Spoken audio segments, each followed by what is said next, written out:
Welcome to another episode of Genshin Impact. Today we are doing more side quests, starting with exploring an area that I have not gone to yet at all, as is notable by the not yet touched teleport waypoint there. It's the Eye of Krati, which is over there. I'm assuming the Eye of Krati is this whole island in front of us, but there is a notable landmark in the center of it. But instead of just going to fly there, let's take what seems like the intended way to go there.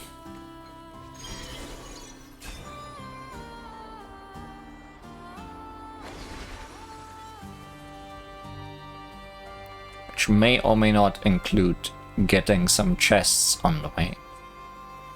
Also, I'm noticing Mizuki still has basic wings. Gotta change that. Turn that frown upside down. Yachan, Taechan, let's go! Don't be scared.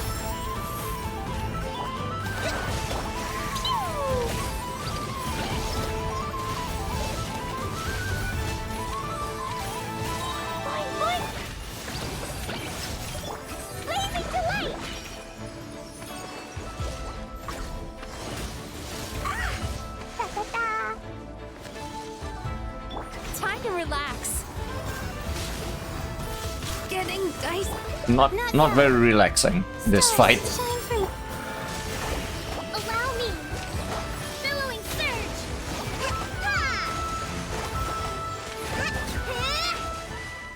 In fact, I would say that was the opposite of relaxing. Provisions are vital. First battle of the day. Already casualties. Maybe she's just having bad luck because of a bad dressing sense.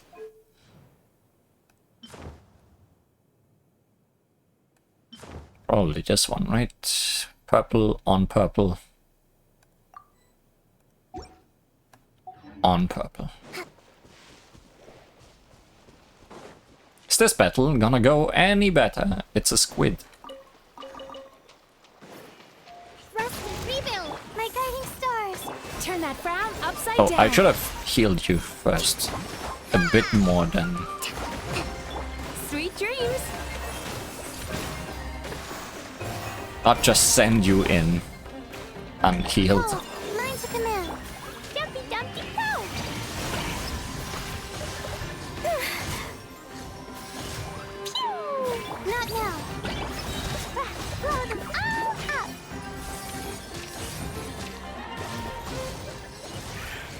Hey Klee, it's fish blasting, your favorite.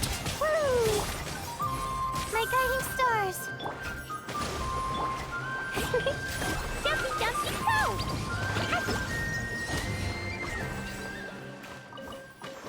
Yeah, that went better. Shiny.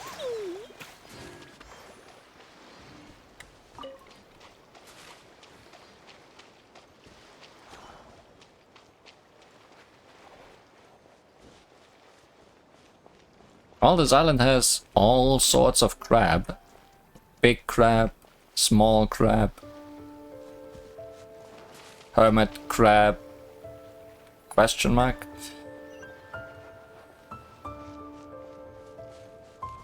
And what is that?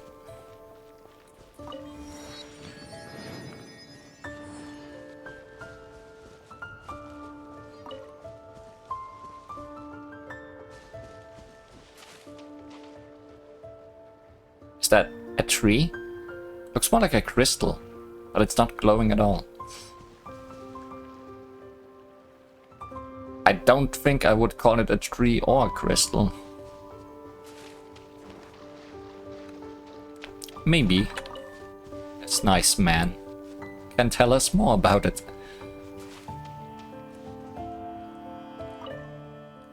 Another day. Another empty bucket. What are you doing here? Fishing, though so far I've only caught things that aren't fish. Crabs. If it were knickknacks from shipwrecks, that would be fine, 'cause traveling merchants would buy those. I once pulled up a boot with half a... forget it. Talking about stuff like that will scare the fish off. Anything of note nearby? Well, thing. Treasure hunting, huh? That great treasure, they say, lies east of the moon and west of the sun.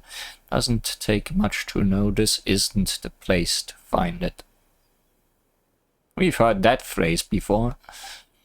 Though saying that, there have been a good few shipwrecks in these waters. There may well be treasure beneath the waves, though not that you'd find it easy to get at. I heard talk at the tavern too, from sailors who escaped a sinking ship. Said it happened on a moonless night, yet something was glowing among the towering waves. They swore it was One-Eye Crutty, a monster that could swallow the moon. It was fighting a giant sea serpent for the right to rule its territory. For a long time after that, this whole stretch of ocean stayed as dark as ink. No ships dared pass through. They all feared their lost souls beneath the waves would drag them down. People claim those lost souls still wander nearby, but I say it's all just stories meant to frighten kids. I don't buy that nonsense. Well, it seems to be scaring away the fish. About 3. It's cursed! There used to be a whirlpool here, the sailors called it the Eye of Crutty. Then one day this tree just started growing right out of it. And that wasn't the only strange thing that happened around that time. Tracing it back, it all started with those rocks falling from the sky. Who knows? Maybe this tree's from the same place. Oh, it's part of the moon. Then there are those little shiny things that appear every now and then. Rare as you like those are. I figured there might be new kinds of fish too. That's why I came out here to try my luck. I used to have a fishing buddy who came out here too, but he said he kept hearing strange singing. It spooked him so bad he never came back. Ha! Only half a frost moon scion that one, but he inherited every one of their odd little habits. Well, I noticed these stones have the potential to be destroyed. So maybe that will give us some hints. Or, you know, talking to more people that seem to be ghostly in nature.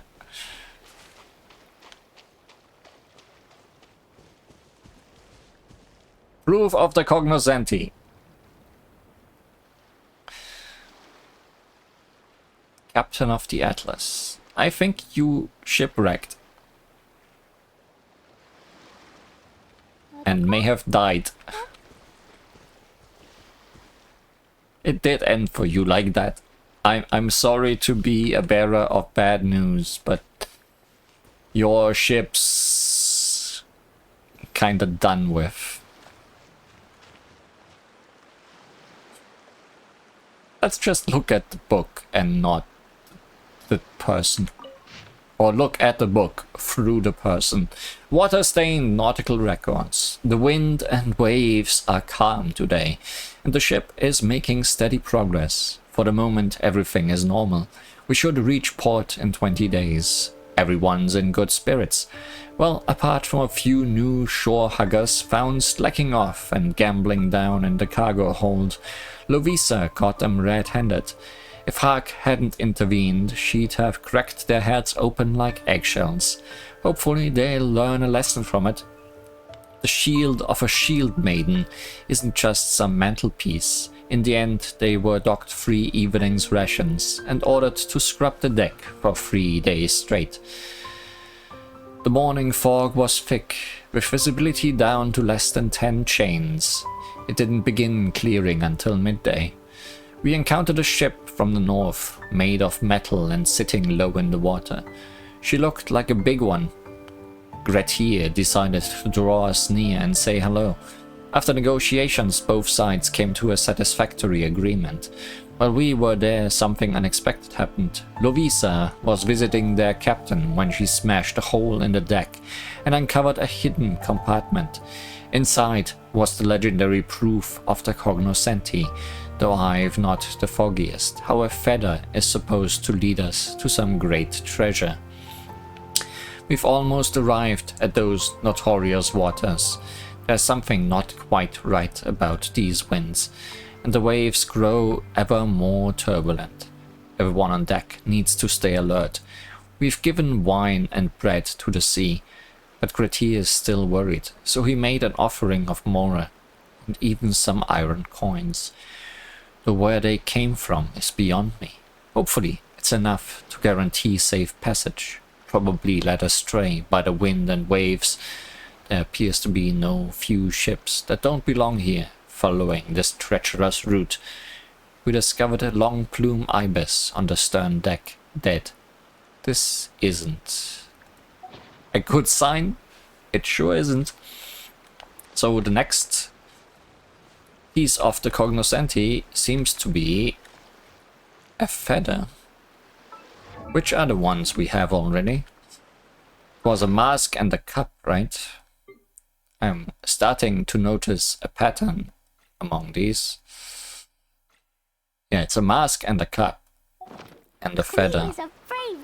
Which is also 3 of the 5 types of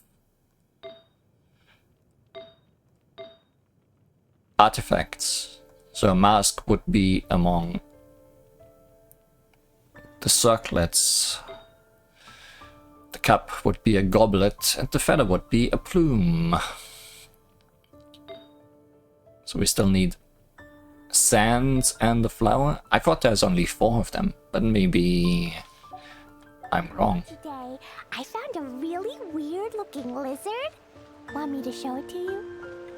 Well, I don't need a lizard right now. I need powers of magnetism.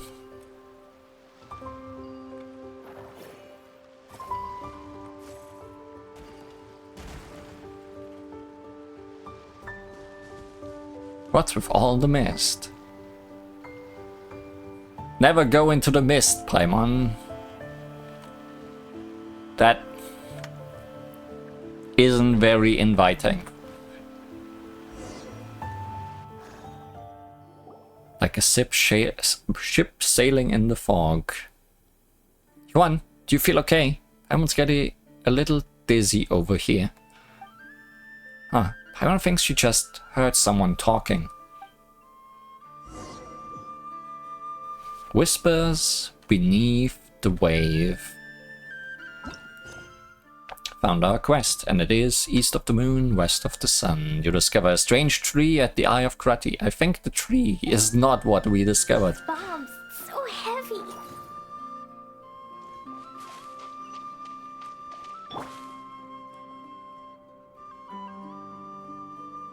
Mama's in the sheepfold. Dance now, don't stop.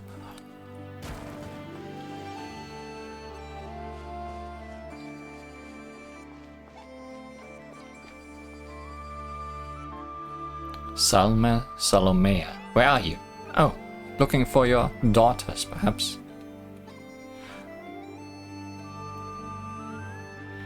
Well, this is a weird foggy place, but there are teleport points. So this is a place we can go to boost the mood. and away from. In fact, it's on the map. Interesting. We fell down here, and now we are all the way over here.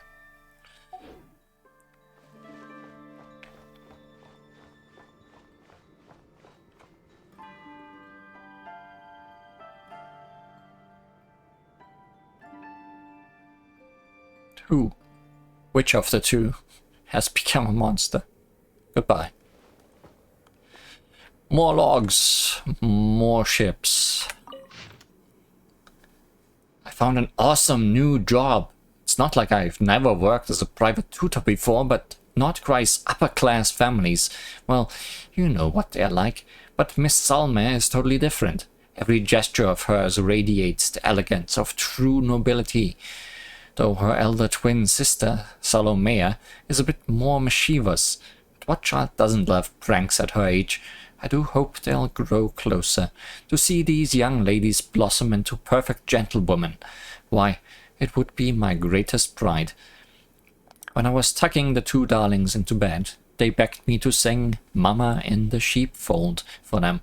It's not my favorite lullaby by a long shot, what with its most quaint lyrics, but since the girls like it, I guess all's well. There's 4 pages here. Thankfully, my fever had abated by this morning, otherwise I might have missed boarding the Fosagrin. Fosagrin? Then what would I do? How could my 2 little sweeties go traveling alone without their tutor's supervision? I'm still not sure how I caught that flu. I've always been meticulous about health and hygiene. Wouldn't do to infect the children, you understand? Salomea's been in a foul mood all day, and she won't say why. When I was tucking her in at night, she covered her head with the blanket and turned her back to me with a harumph. Is she mad at me or uneasy at being away from the comforts of home? I'll wager. Sweet little Salme, though, well, she's a different story. She apologized to me on behalf of her sister and told me not to take it to heart. As though I could. The only thing my heart has room for is love for these 2 children, so it's not her daughters. Just as I was about to close the door, Salme whispered, Miss Vedrana, can you promise me something? Naturally, I accepted. For these 2 children, who had left their home and their father to travel by themselves, I would promise them anything. Please go back to your cabin now and promise me you won't set foot outside your room until the sun is up. I hurriedly closed the door. I was so overcome with emotion that I nearly wept. Salme was worried about my health. As soon as I finished writing my diary, I'm going to do exactly as she says and sleep until sunrise. Good heavens! A terrifying thing happened today. A passenger was attacked after dinner, and no one knows if they're alive or dead. I took the children straight back to their rooms and put them to bed. Once they were asleep, I went to check the situation at the scene. The damaged cabin had already been hastily repaired, but there was still water on the floor. Something, who knows what, had smashed through the hull and snatched the passenger away. At around midnight, the captain held a meeting in the dining room to explain the situation. There was nothing we could do for this missing passenger, so for the sake of everyone else's safety, the Fosagrin would leave these waters as soon as possible.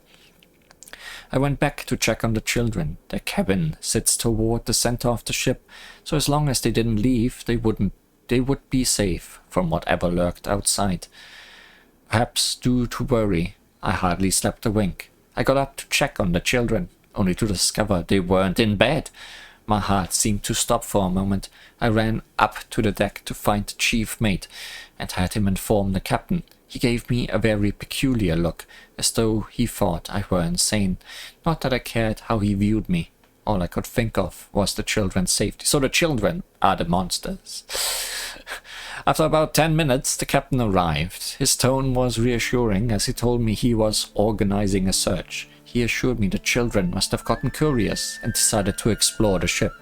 He said there were only so many places they could be. It wouldn't take long to locate them. He completely ignored whatever beast it was that had taken that passenger and was probably still nearby. It appeared the children's safety was in my hands. I scoured every corner of the ship until I finally found Salomea beside a cargo crate in the hold. Thank the stars. She seemed surprised to see me. I rushed forward and embraced her. Poor Salomea was wearing nothing but a thin sleeping gown. Her hands were freezing. I took off my coat and wrapped it tightly around her. I rubbed my hands together and cupped her shivering cheeks, asking her if she knew where her younger sister was. She looked at me with an expression I can barely describe, but didn't say a word. After a long while, she raised her hand and pointed at the cargo crate behind me. It was locked from the outside. When I opened that crate, I swear my heart skipped a beat. There Salma was, curled up on the floor. She must have been weak from being stuck in that airtight crate for so long. I stretched out a shaking hand and held it to her face. She was still breathing. If we'd have gone here any later, I don't even want to think about what might have happened. After taking Salma to the ship's doctor for treatment, I spent forever putting Salomea back to bed. The sky was already beginning to brighten, but I didn't feel tired at all. My mind was racing, trying to think what had happened, who had locked her in that crate, what had the children done to warrant this sort of treatment. The ship's doctor said Salma needed more time to recover, so I returned to the children's cabin. Salomea was awake. I knew it might be cruel, too cruel for her to think back to what happened, but I had to get to the bottom of the night's events. But when I asked, what she told me shattered my heart. Even now, I can scarcely believe it. As I write this, my hands are shaking. It was Salomea. It was Salomea who locked her sister in that dark prison of a cargo crate. Okay, maybe just one monster.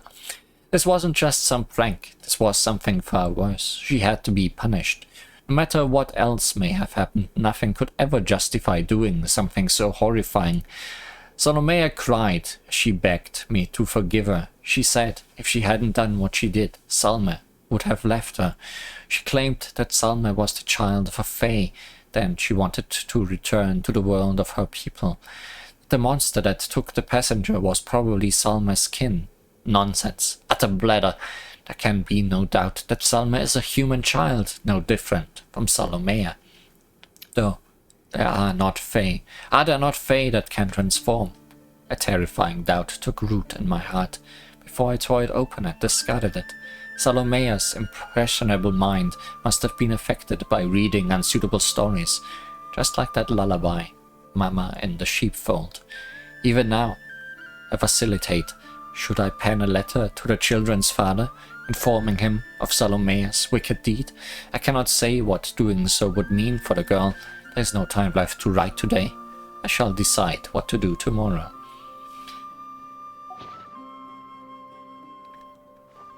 I guess it's not entirely sure what happened yet. I'm not trusting Salma more than anything.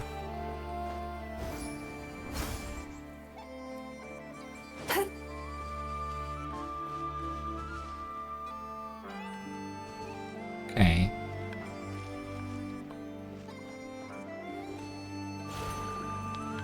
And can't interact with that.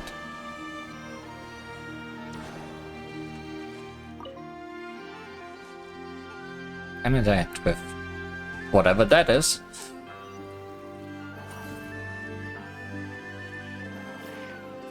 Oh, we need to throw this at the magnet point.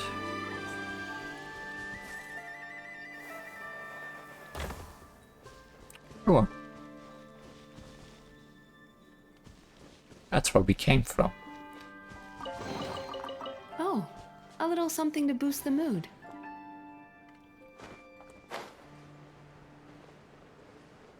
Why is it always further down with this game?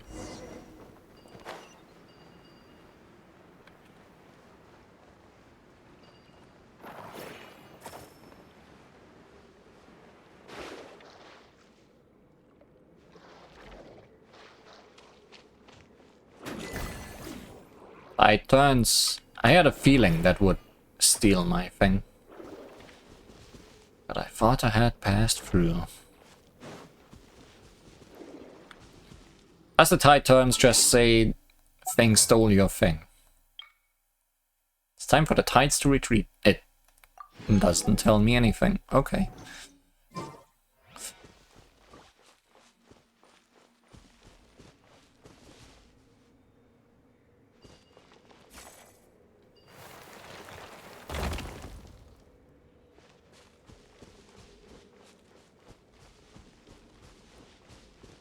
And it smashes back together.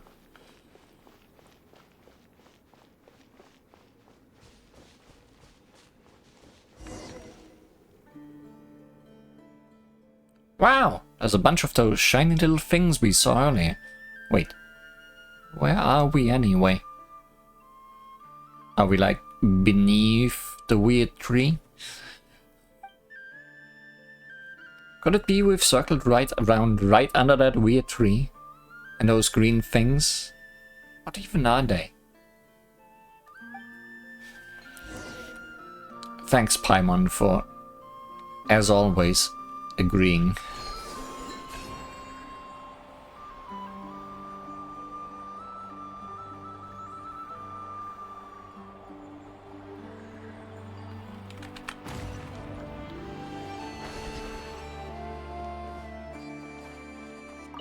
Let's see. Sometimes the best medicine is a little extra more in your pocket.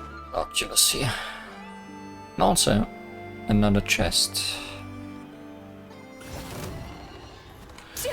Guess we are in for a battle. Hold the line. Turn that frown upside down. Bad dreams be gone.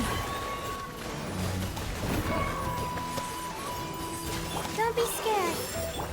Covenant of the Deep.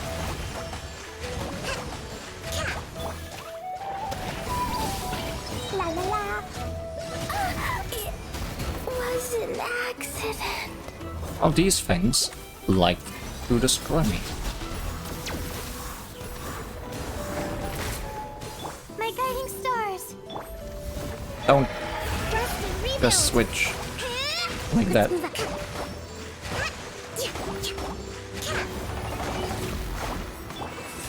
The night is cold.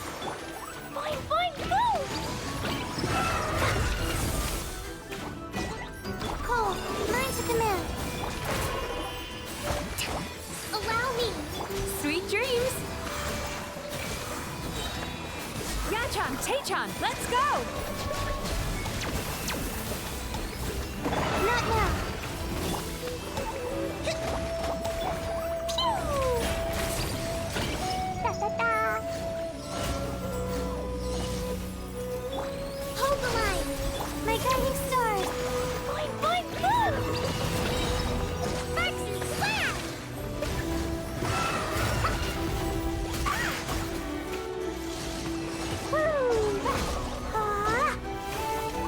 Fighting these things without the respective gimmick never goes particularly well or fast. Stars, shine for me. The night is cold. Allow me.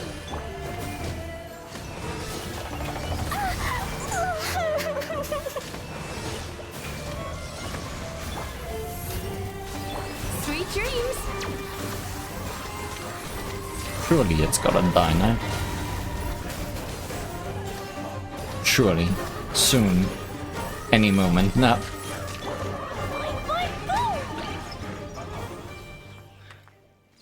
Yep, easy. No problems here. Maybe there's even more buried below. Anything else of worth here? Well, a person. And more notes. Victims. MC Plekhanov, loan shark, died a violent death with multiple stab wounds. B.T. Jakub, head of the Black Spruce Trading Company, died in a freak accident, buried by an avalanche. Suspects. I.K. Dimitri, former rail worker, lost everything due to Plekhanov's exploitation. O.V. Koslov, second in command at the trading company, has had recent disagreements with Jakub. The two suspects, with the most compelling motives, both had airtight alibis, stymieing the investigation. However, precisely because their alibis are so perfect, it raises suspicion that something else is going on. Two apparently unrelated cases, but with motives linked to the suspect in the other case. This can't be a coincidence. Dimitri and Kozlov come from vastly different backgrounds. Their lives and social circles have no overlap. There was no clear thread to connect them. However, upon investigating Dimitri's associates, I discovered that when he was working as a locomotive engineer, Kozlov also served as an ordinary crew member on the same line. Clearly, Kozlov was not proud of his job, and he concealed this part of his past when he joined the Black Spruce Trading Company. The two were reunited by chance during a train breakdown, and due to one's past grievances and the other's desires for power, agreed to work together. Dimitri used his inside knowledge to manufacture a natural avalanche, staging it as a tragic accident, while Kozlov used his own tried and tested methods to lure Pekhanov to an abandoned warehouse and kill him. Fools always believe they can cheat fate. There's no such thing as the perfect crime. There are only imperfections that are yet to be uncovered. Chief Stalanov and Mr. Shestanin were scheduled to meet on the deck. The agreed upon time arrived, but Mr. Shestanin was nowhere to be seen. We asked his companion, Shorik, who was unusually calm and spoke with a coolness that felt out of place. He claimed to know nothing of Mr. Shestanin's whereabouts, but when told his cabin might be searched, an almost undetectable sense of panic seemed to flash across his face, before quickly donning a mask of concern. He took a great pains to emphasize Mr. Shestanin's obsession with machinery and attempted to convince us that his absence was coincidental. My intuition tells me he is lying. I hope this matter can be concluded before we reach Nasha Town. Familiar names coming back from our journeys with the Iron Whale.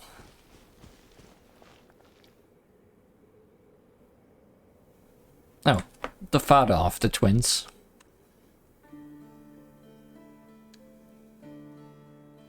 Maybe. During the battle with that one enemy, I touched one of these. I'm assuming we are doing this. La la la. Time to relax.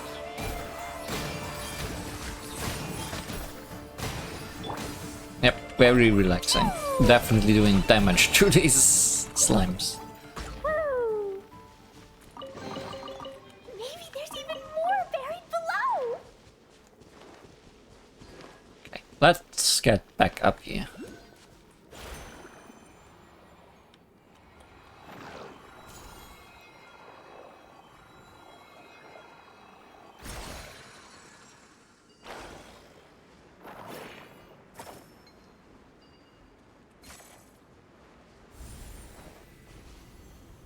Okay. Gotta shoot the roots. Surely that's gonna end well.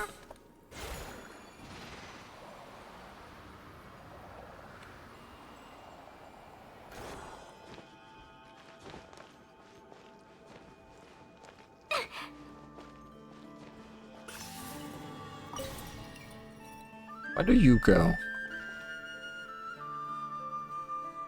Also to the roots. No, over there.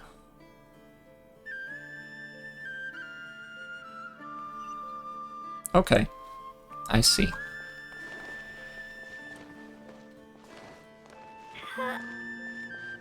See and decide to check something else instead.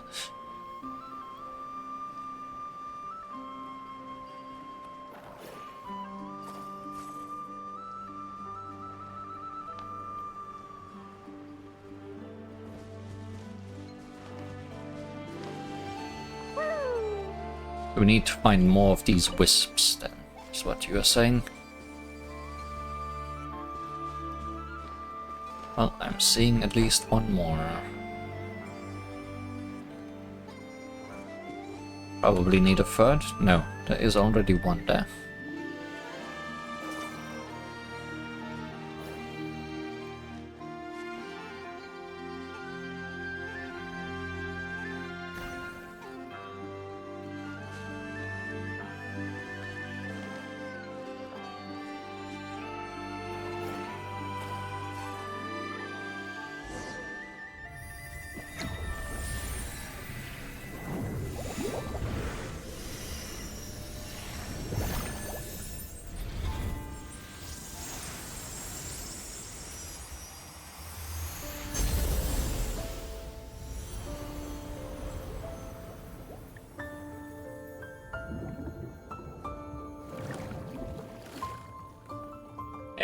Fisherman, can you fish that out?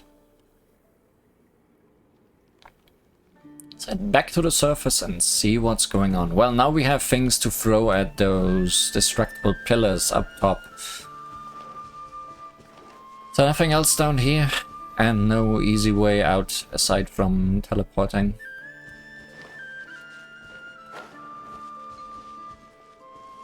Can't go through the roots. Yes, we can't.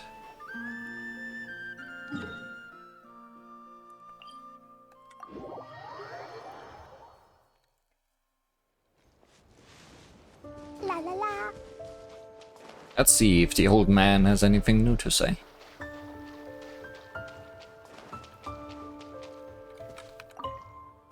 How strange. How very strange. He has something new to say, just not much.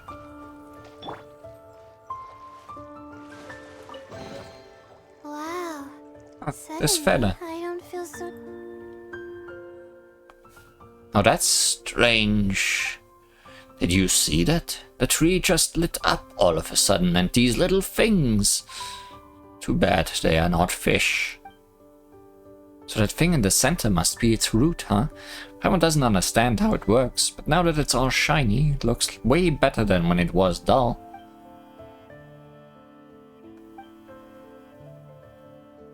It's pretty hard to believe, but you've got no reason to spin me a yarn.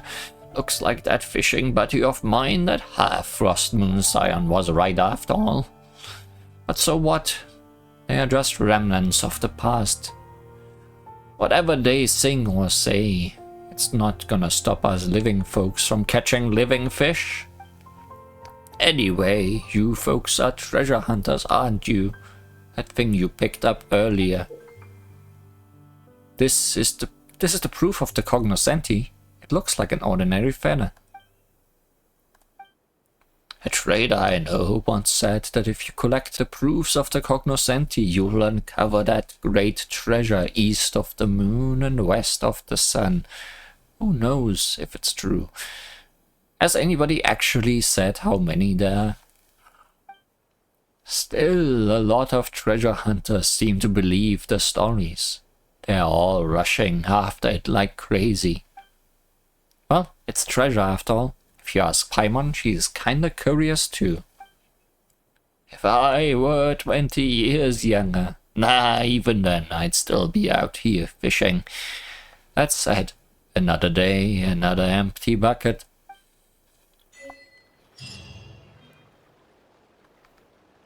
And that was Whisper Beneath the Waves. In terms of getting a proof of the cognoscenti, this one wasn't super eventful, and I don't think we got super answers to what happened down there, or happened in the past with the twins. Guess we can only guess, or maybe get solutions later down the line. Fiddler's Green, when all returns to peace.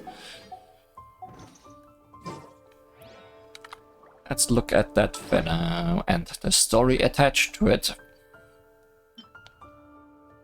I wonder if the order they're in, as in what order I was supposed to find them in.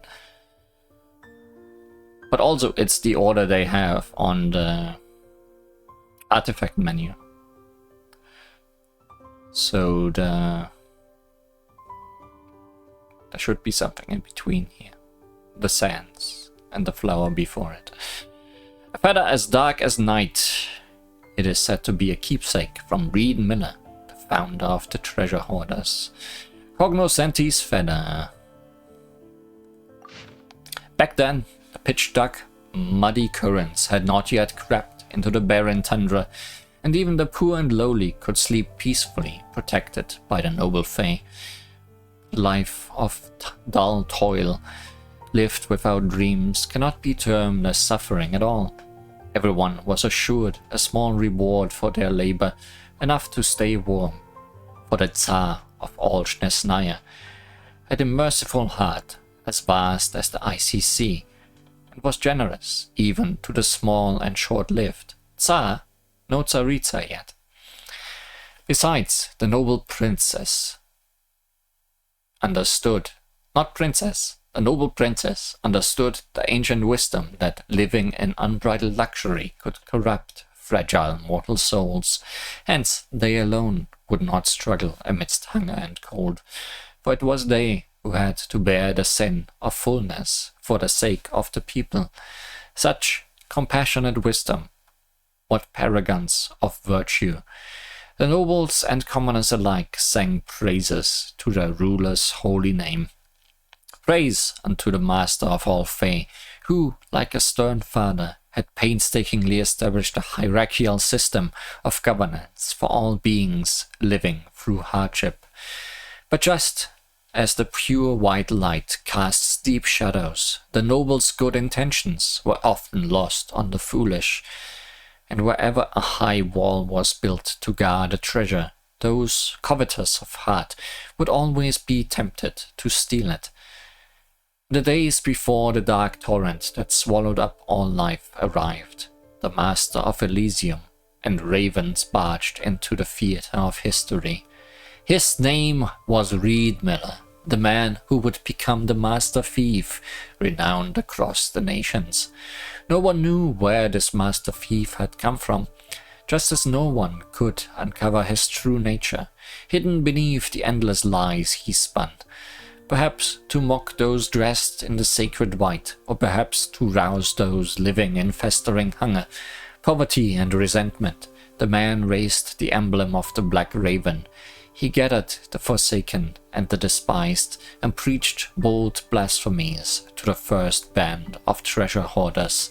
To the poor, to the hungry, to the cold, to the oppressed and the abused, to my brothers and sisters, all of you who have found your way here, if you have ever suffered injustice at the hand of fate, or if you have ever wept through the night for your neighbor's pain and suffering, if you too long for a refuge without fear, and if you too dream of a world where no tears are shed, then you too must break free of your chains and join us, your brothers and sisters.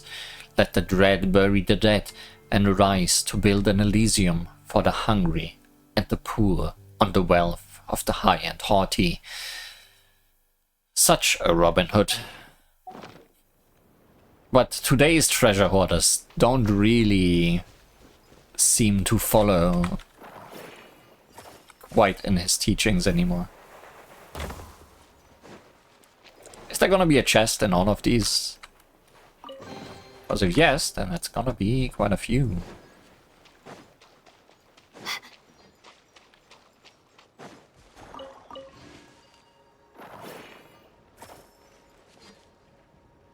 So I'll need to find where to put them.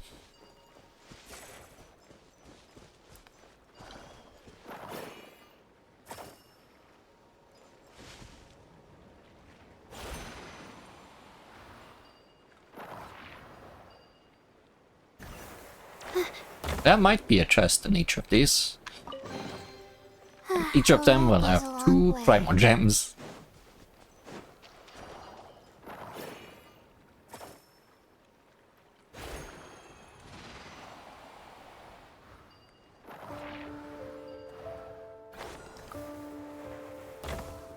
Nope, this one had a friend. There's more ghosts over there. Before we take that path, let's look around some more. Was one here we didn't use anywhere?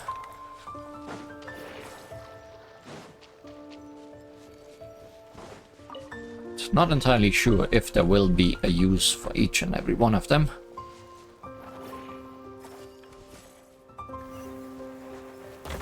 Two primal gems. 2 whole primal gems. I saw this. I almost didn't even notice it.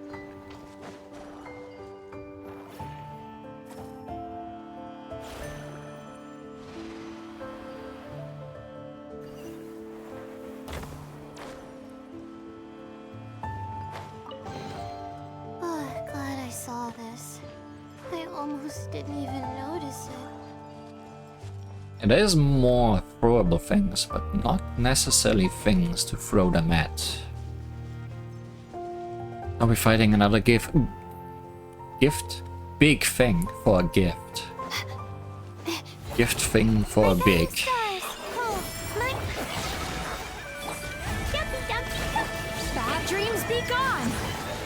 Turn that frown upside down.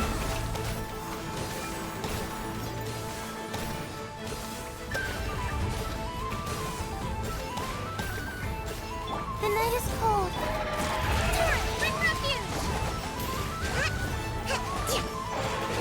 Maybe we are on a better elemental reaction with this green horse. Yeah. Boing, boing, boom. Don't be scared. Not now. Time to relax.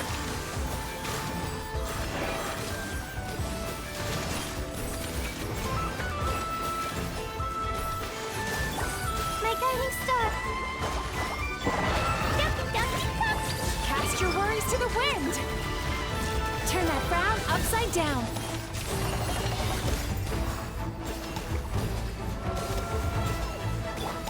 Cold. Mine's a command. Sparks and flash.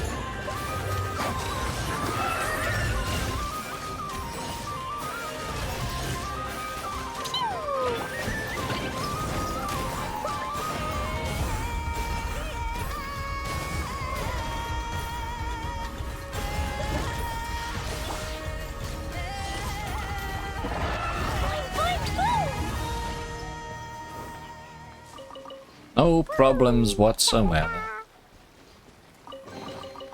Maybe there's even more buried below. Let's go to the ghosts first. Maybe get some conclusion on what they were about. No, wait, you are saying the same things. I guess you are stuck in this loop forever.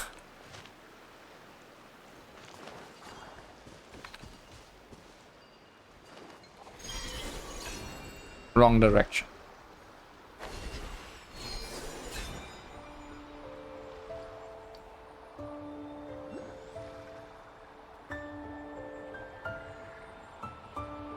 There's an oculi over there. A treasure over here.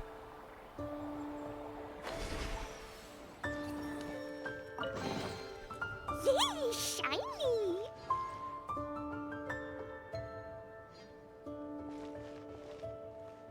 Anything else? Possibly not. What's over here, right? Can't see it. Yeah.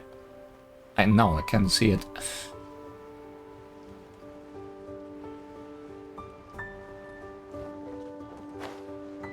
Well, more ships.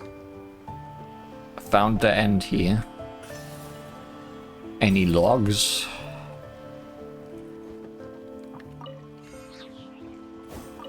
Doesn't seem like it. Reddish though.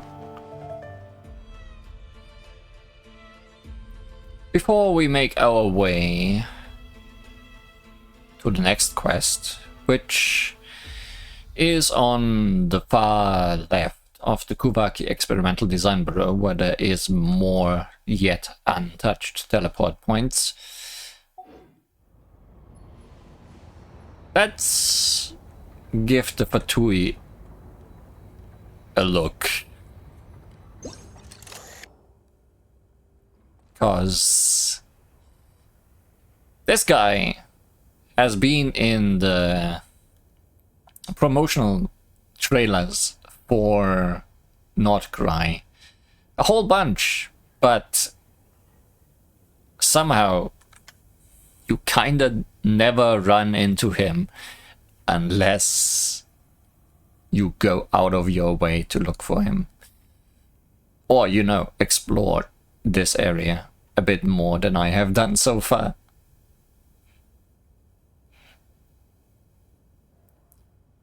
Very fun.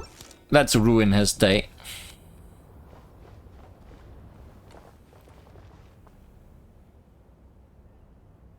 What a show off. Hi.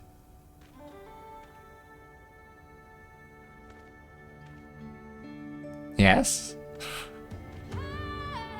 Wanna attack or wanna tell your friends? What's your plan, friend? Okay. Took you long enough. My guiding stars. Hold the line.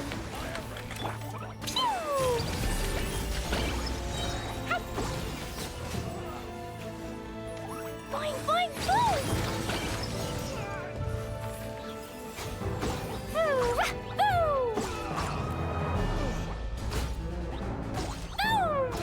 Yeah. The night is cold. Jumpy, jumpy, go. Oh, your dancing was good. Your fighting less so.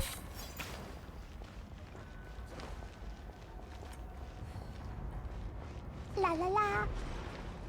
Do I need to move you or can we just do this from here? Can just do this from here, but there's one of you that has more than just legs. Not now. Don't be scared. Turn that frown upside down. Oh, a little something to boost the mood. Yachan, Taechan, let's go!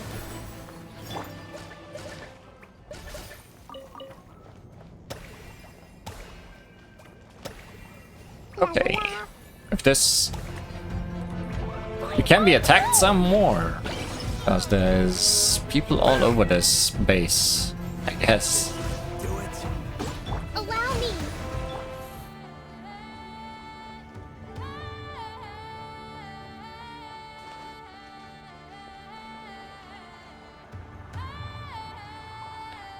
Here's some more Fatui ingenuity.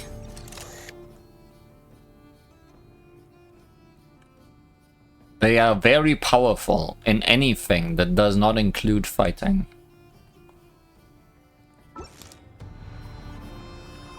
Oh, there's even a second one. Not quite as impressive, I think. Maybe. It's not as high.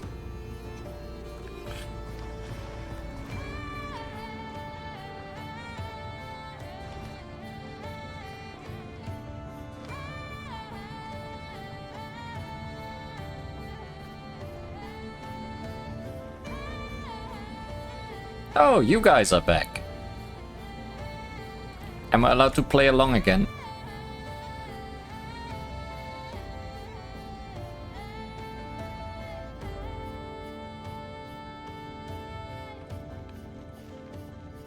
I think today I don't know how to count. 1, 2, 3, 4. Fatui dogs can lick the floor. Looks like we've got a smart-mouthed spy in our ranks. Not even gonna wait for that whole text, huh? Guiding stars. Don't be scared. Allow me. Pew! Turn that frown upside down.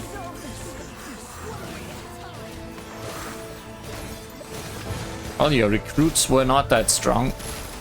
How about you?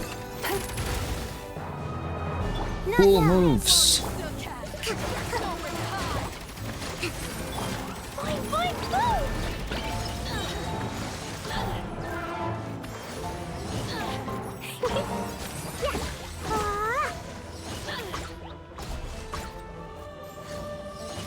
Jumpy, jumpy, go.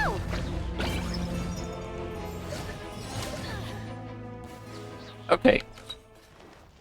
I guess we needed to disrupt them More treasure. to actually get something out of this.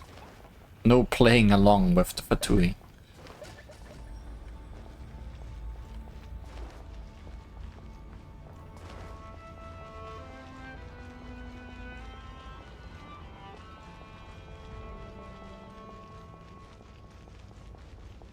Can we also ruin this?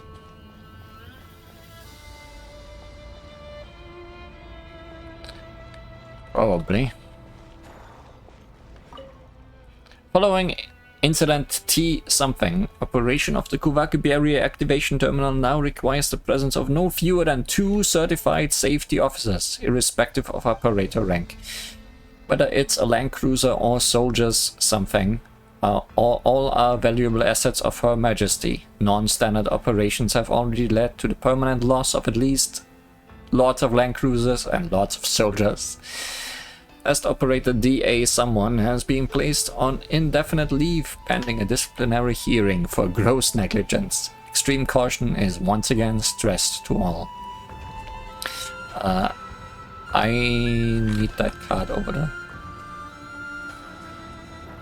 Thank you very much. Oops, I broke it.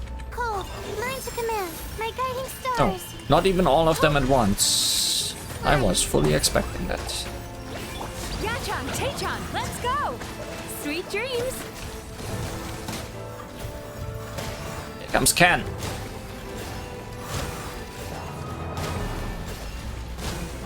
Ken, we are busy ruining Relax.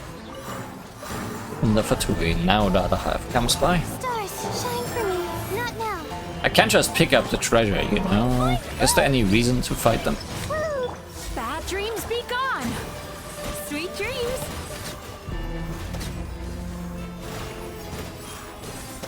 I mean, they have lots of drops, so that's good. The night is cold. But yeah, I don't think we get more treasure just for beating them up. Yay, shiny! Something to record data with. Oh, we got something from the chest that might be useful. Data storage cassette. A cassette that seems to be used by the Fatui for storing data. Who knows what information this one contains? Well, I don't know what to use it or how to use it, so... Beats me. I need to go over there somehow. Time to relax. I think last time I went on top. Because there was an Oculi up there.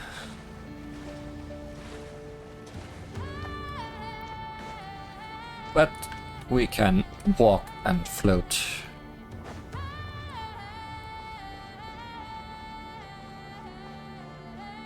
We can avoid conflict here, surely.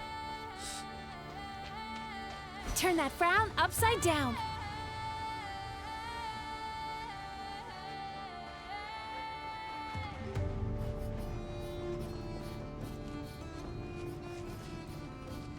Surely sneaking by.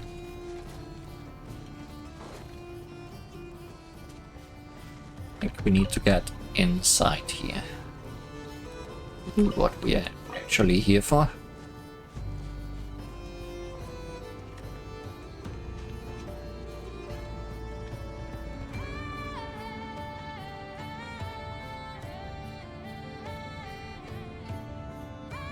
Can't just go in. Nothing stopping us yet.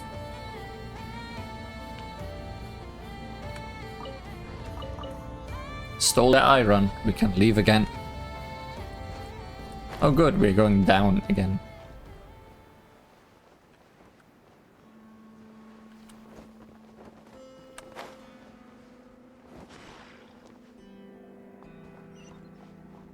I'm doing more of these. What kind of facility is this? If only we could get inside. If only they would leave their keys lying around all that. Oh. There's a trick to this one. The trick is make sure that thing flies over the tractor beam. Fatui security. Fatui ingenuity.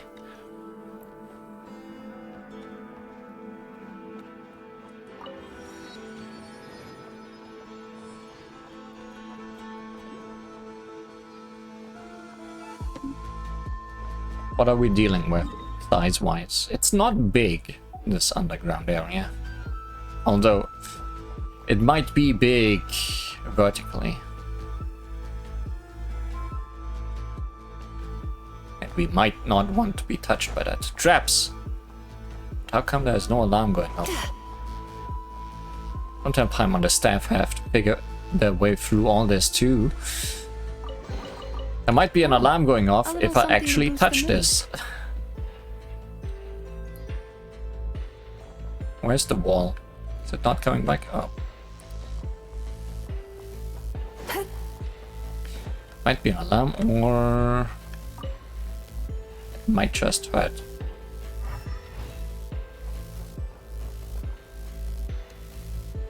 Oh, there's an oculi. There's you! Cole, mine's a command, not now. Blow them all up!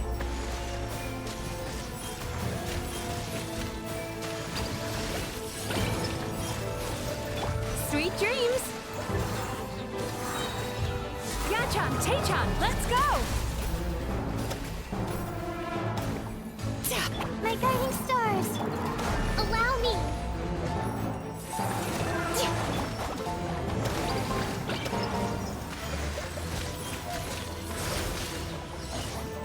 Assuming you're gonna open the door.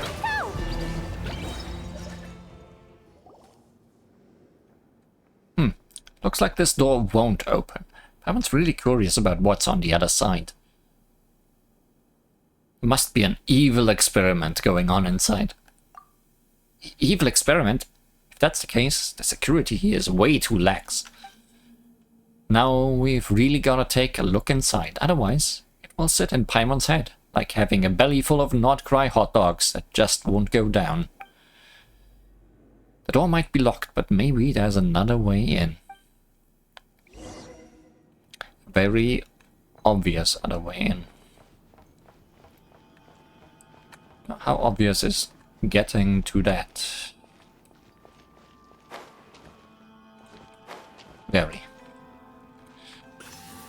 I wondered if something weird would happen if I touched these blue rocks, but no.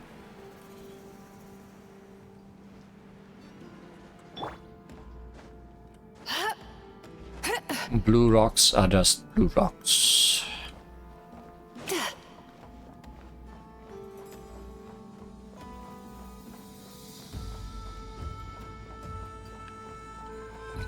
No listening, no watching. Priorities first. Go further in. Finally reached the quest. The Quirky Experimental Design Bureau clearly has many more secrets. Well, here's the other side of that door that will not open. There might be a person. No, that's not a person. That's another monitor. How far do you go? How? That far.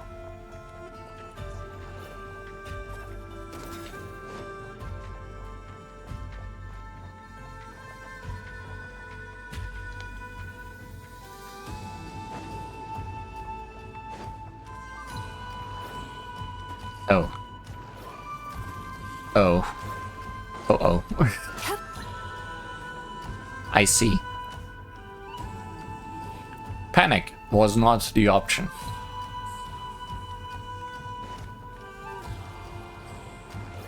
You're doing it again. Oh. Thanks. Oh, a little something to boost the mood. Turn it off. We have a collection of Kuvaki infused plants, it seems. A collector among the Fatui. Going further down. You have to go deeper.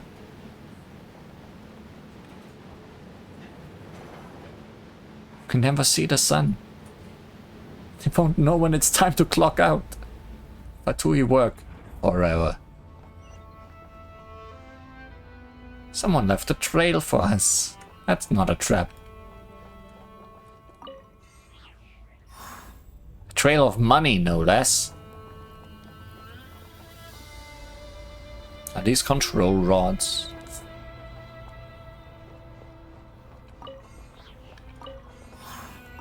Yeah, definitely no trap here.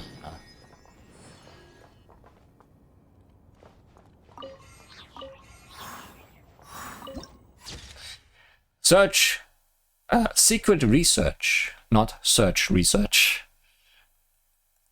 Found research. So many jars, and inside them, could it be Kuvaki? What are the Fatui doing, placing these things so deep underground? It must be some kind of evil experiment. Well, we all know the Fatui are pretty evil, but Paimon wants to know the details. Li Huan, let's investigate around here first. Maybe we'll uncover some clues.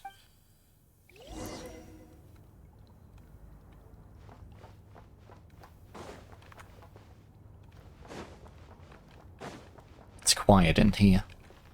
Too quiet. Well, the center definitely has something.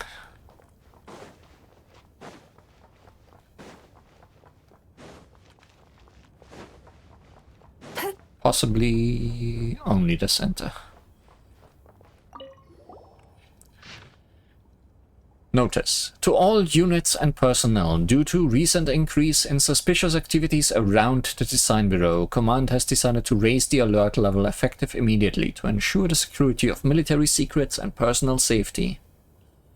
All sentry posts and patrols are to remain on high alert and increase surveillance around the Design Bureau's perimeter and non-core areas. Any unauthorized approach or entry into the restricted zone shall be treated as hostile behavior, and the necessary measures shall be taken without delay, by order. This isn't what we are looking for.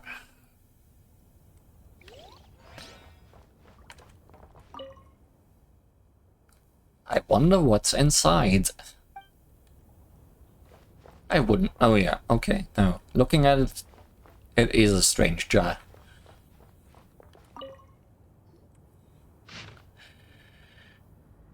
Experiment objective: to test the stability of the new barrier generator when generating protective barriers in various settings. Experiment location: refer to illustration.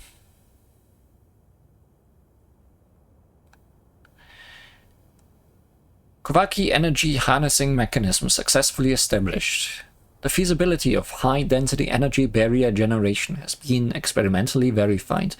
With current technology, barrier generators can stably produce energy barriers in various shapes, including spherical configurations. Prolonged high-intensity generator operation can cause overheating and material fatigue. This not only reduces the device's lifespan, but may also result in minor energy leakage.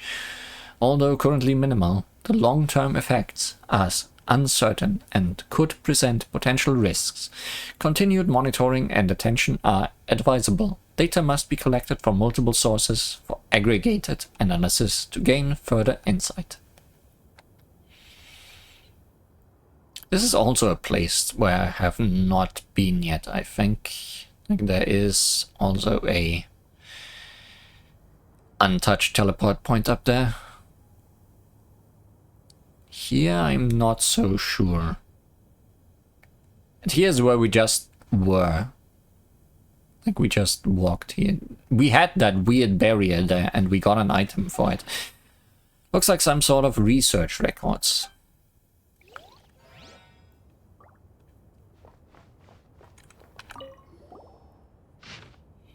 Data from the 10th experiment on the barrier generator stability has been fully compiled. Results remain unsatisfactory as energy is still depleting too quickly. The experiment was relocated to a different site, but a land cruiser became damaged due to an operational error. Chaos ensued. Data was successfully recovered, but additional time had to be spent filing the incident report. The new barrier prototype has arrived, now a third of its original size. Initial testing was conducted this morning. Wow, I can read. And performance was found to be acceptable. However, energy availability over time continues to be bottlenecked. Energy consumption model modified, resulting in improved data fit. Disappointingly, my transfer request has been denied, but I suppose that's not surprising at all. That project is highly classified, with access granted to only a select few. If more funding were available, perhaps sharing a space with those who tinker with plants or animals might be avoided. Who knows? Maybe we could even come up with something more impressive. Not very useful, says Paimon. It looks like they really were doing experiments here, but this isn't the only place. There are 3 more sites up on the surface. They're collecting data from those sites and then sending it down here for analysis. Hey, Li-Huan, what if we made off with all their data? Oh, actually, Paimon's kinda curious about what they found out. How about we collect the data from all 3 sites, check the results, and then take everything with us? Okay, so that is what we just got. Why do we need to take the results? Feels like it'd be simpler to just destroy everything. That would cause way too much of a scene, wouldn't it? Let's not go overboard here and create a bunch of needless noise. There's nobody here, Paimon. Nobody will hear if we destroy things here. Besides, aren't you the least bit curious about the results, Li-Huan? Come on, let's give it a try. Go to the marked location to retrieve data. Already got 1 of the 3. Did not mark the others. Okay. We were in this area, we just didn't find whatever we need to find. And we were indeed not in the other one. Oh yeah, there is a barrier just over there. I'm just gonna mark this Oculus, because it's underground. I don't know how complicated it's gonna be to find. There is 2 of them. That's fine.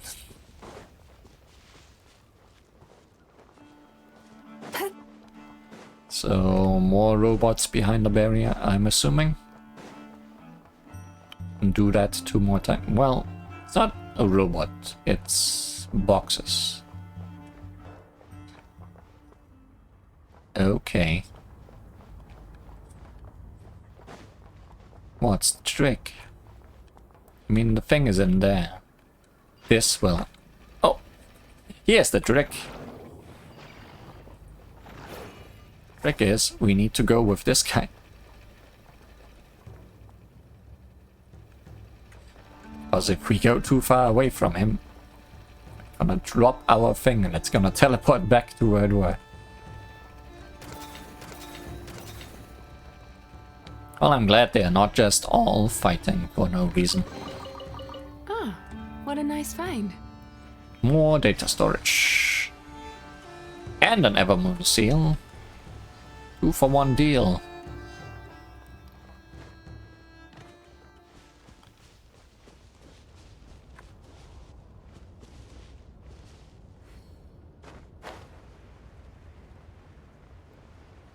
Let's try and not get distracted by the headless walking around.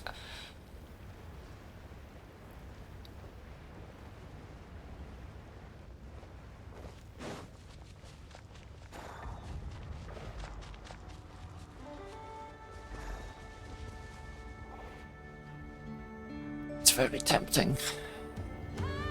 Why not? The night is cold. Hold the line. Blazing delight.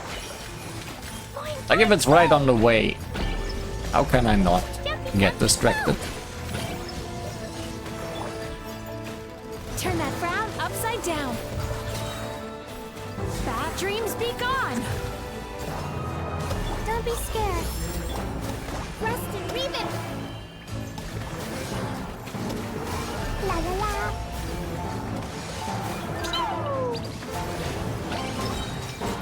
Blow them all up.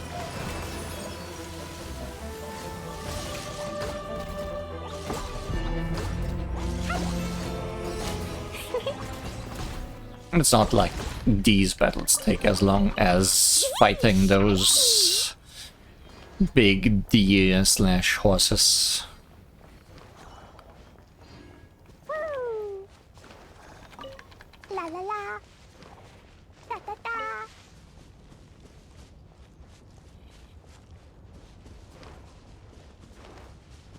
La la la. Now what do we have here? The North Harbor.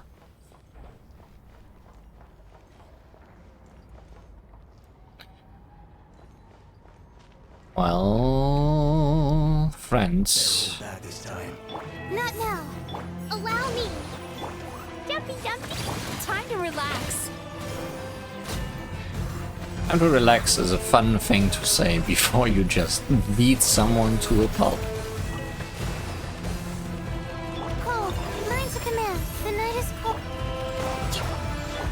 Pew! Da da da. Turn that frown upside down. Yachan, Taechan, let's go!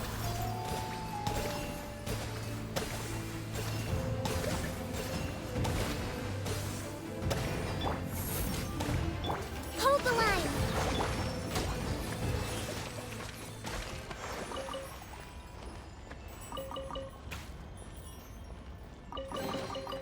Yay, shiny.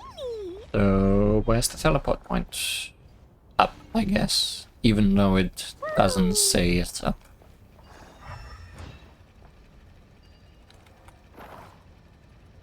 Let's just not walk in front of those robots. La la la.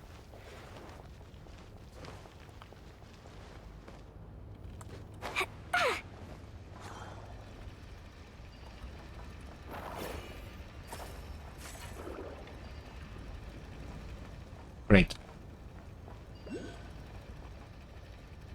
Great. Wouldn't be on there, would it? Sometimes I don't know what you are for. Oh, you're for jumping reasons. You are very useful. Now the teleport point is saying that it's up.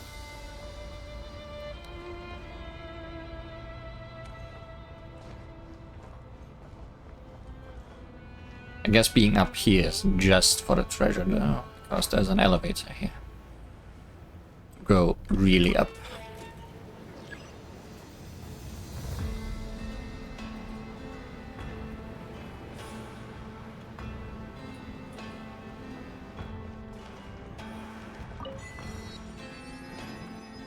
And that's all the teleport points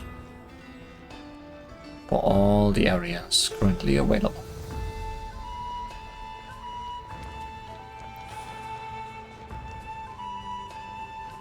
Looks like we're in for a tough fight.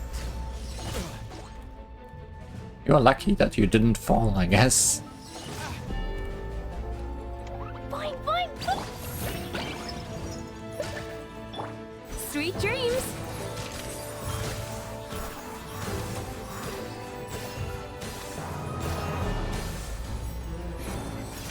Turn that frown upside down. Oh, your luck ran out. Now it's your turn. My guiding stars. Jumpy, jumpy, go.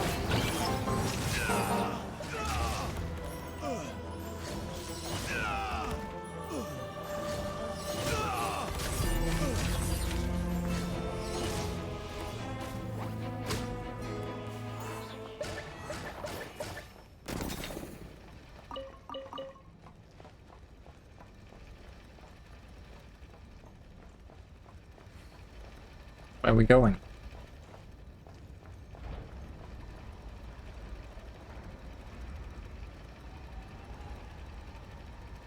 Let's see. I don't have a card step, do I? Oh, it's right there. I messed up.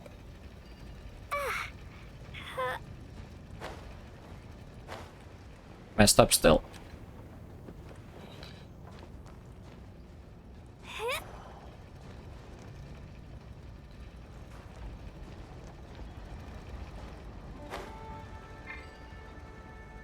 I'm so good at pressing that button in time. I'm gonna run out of stamina. Okay, this is more finicky. Maybe I'm not to blame.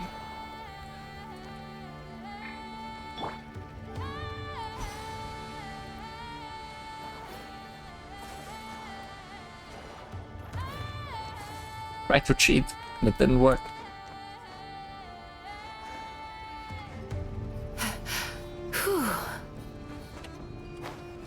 Why do you not start flying earlier? Like, just jump and fly. Jump and fly. Okay.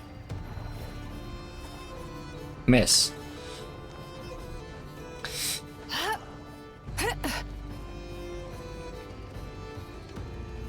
Jump and fly. Get the thing. Miss.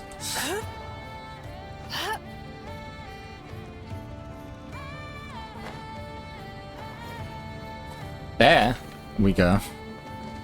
That was a little something to boost the mood. far more difficult than it needed to be.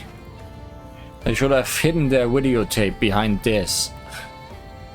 Because this was the securest they've ever been.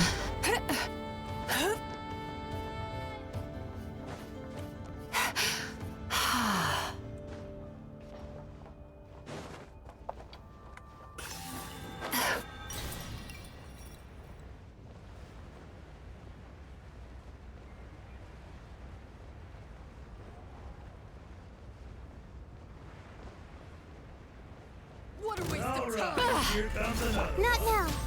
Allow me. Cast your worries to the wind.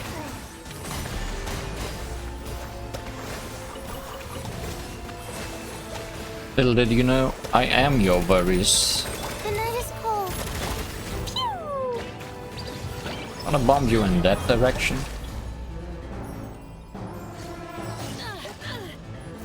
So you don't fall off.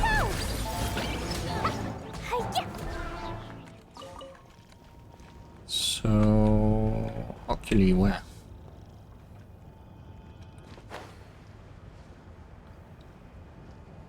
Oculi here.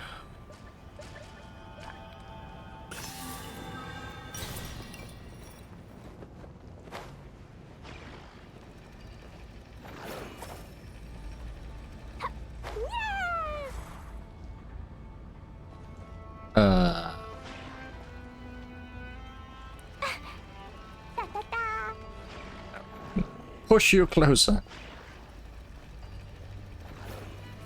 And then just walk. None of here are more than legs. Doing a good job there, soldier.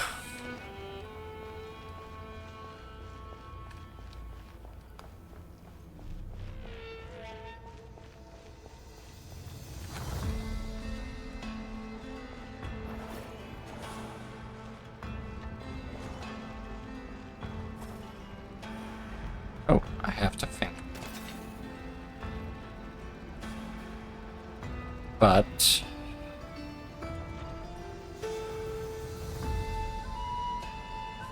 it's not actually inside the barrier, if you look at it like this.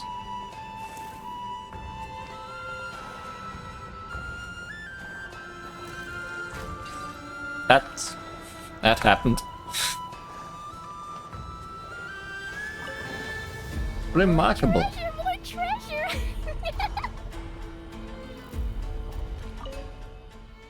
To hell with Raskolnikov and his rules. Can't even have a drink anymore. Why? If I could take him in a fight, I'd have grabbed an axe and swung it from behind. But a Pale Star, get these darn machines to clean this place up immediately. If the Poruchik catches you all having a booze party again, he'll have you all. If he catches you having a stacking booze glasses again.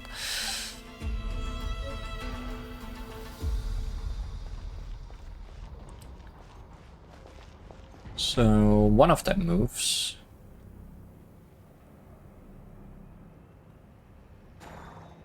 Do you move all the way? No, you turn around here. I guess that means you might be the start.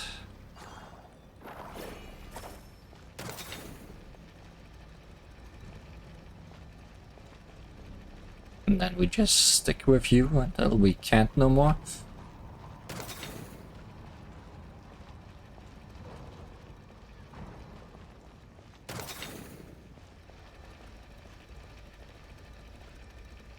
Is this fine enough? Oh, there is more stacking of things.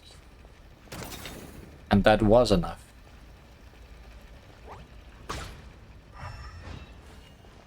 And even...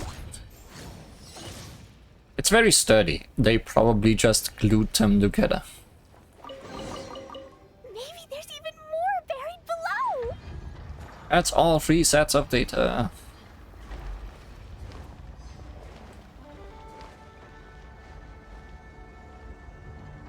We almost looped back to where we started. Not really. Like, that would be all the way around here. Let's just go back in there. Wrong. Still wrong.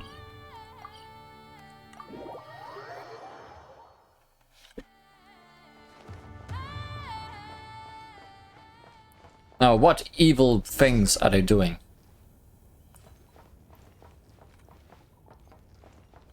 Making hot dogs, stacking flasks, dancing.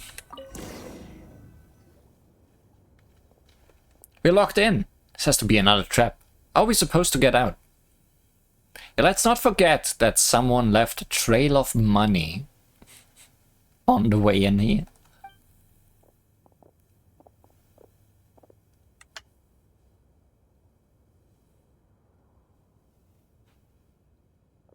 Well,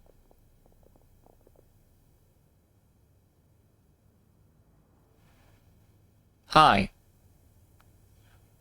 The device has been activated. Does that mean? Let's see which filthy rat has snuck in this time. You?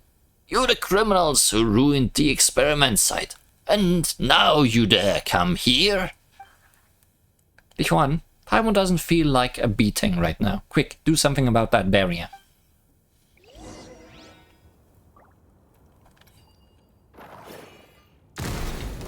That works! What? That's impossible! La la la. Pew! Why did we use cards before? Explosives are so useful. Sweet dreams! Yachan, Taechan, let's go! Boing, boing, boom! La la la. Yeah.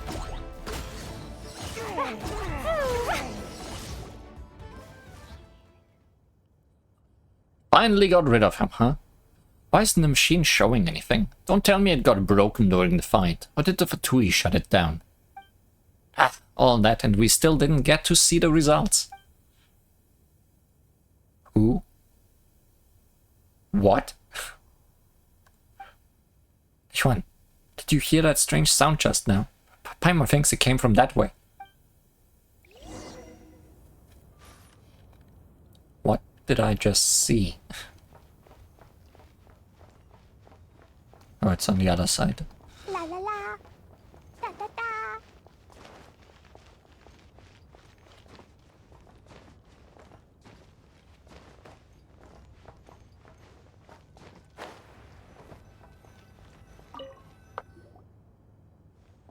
Wow.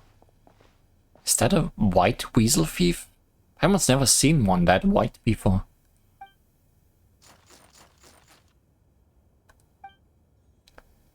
Paimon's Mora! Stop right there, you thief! Oh, that's where the money came from.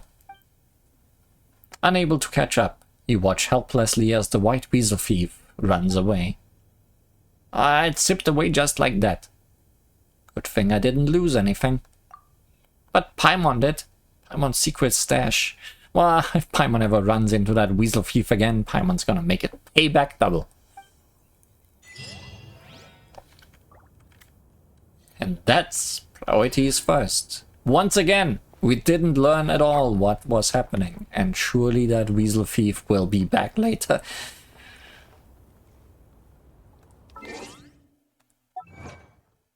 all that running around for that. Tempus fugit, pecunia fugit. It's hard to change the instincts of weasel thieves. Truly. Do you want to come fish blasting with me? I'll get grounded for a whole day, but it's way worth it because the fish tastes so good. But we already went fish blasting today. Dodoko, where are you? Oh well. Let's go blast some fish elsewhere, I guess. With the previous quest, we actually finished all regular open world quests in Nod-Krai, currently available at time of recording. But that doesn't mean we are done, because there is 4 non-regular open world quests in Nod-Krai still available to us, and they are all related to the 3 meeting points. The one in the Frost Moon Scions, the one in Kramkake Craft Shop, and the one here in Final Night Cemetery. These 4 quests are all unlocked by reaching a specific level with each of these meeting points. And there is 4 of them, even if there's only 3 meeting points, because the one here in Final Night Cemetery actually has 2 quests. One for reaching, I think, level 2, and one for reaching level 5. The other 2 only have one for reaching level 5. So, let's check in how we are doing. Here in the cemetery, surely we can at least reach level 2. We are at level 1 because I've never checked in here before. So let's construct and get to level 4 immediately. Not level 5 though. For that I will have to do some more exploring, which means finding chests and orb hunting challenges, battles, stuff like that. Oculi maybe? Not so sure about that. But we do get upgrades to our lunar treasure compass, which helps us find all these missing things for percentage much easier. But also, for reaching level 2, we should at least be able to do a quest somewhere on this island.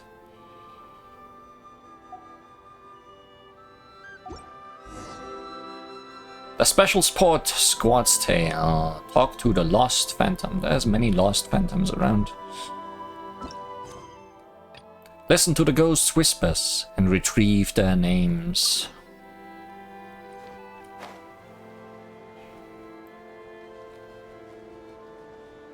Is Paimon seeing things? Paimon, you are always seeing things. We have seen ghosts already. Okay. That's a bit more ghosts than we bargained for.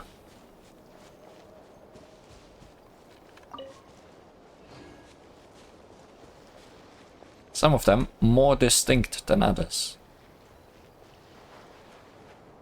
Some of them vanishing more than others.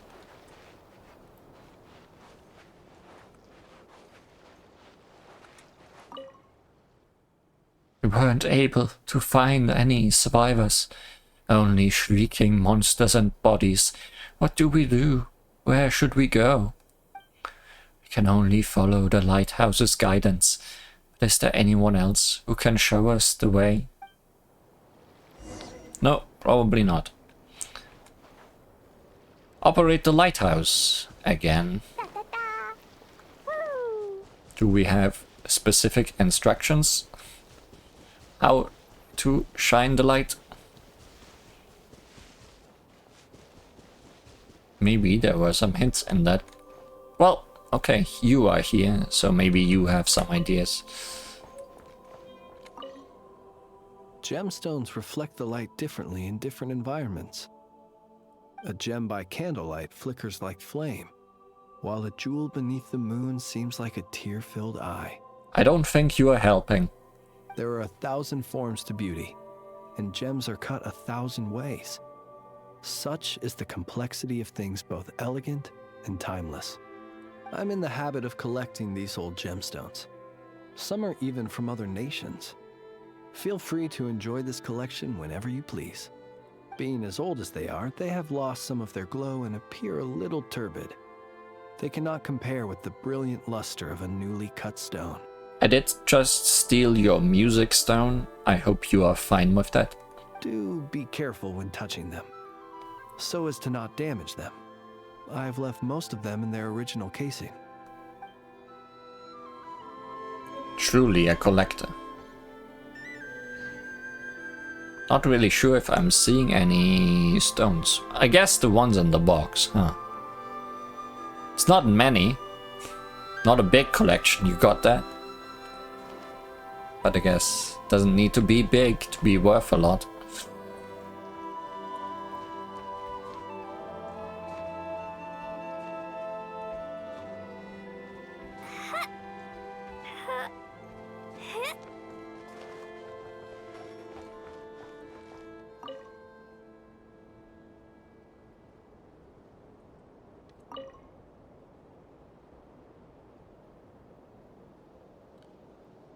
Guidance.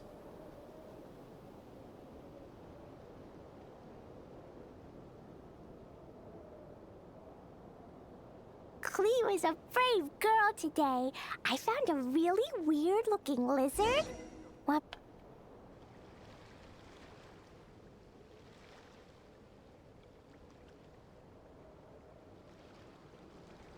Seems I did it correctly.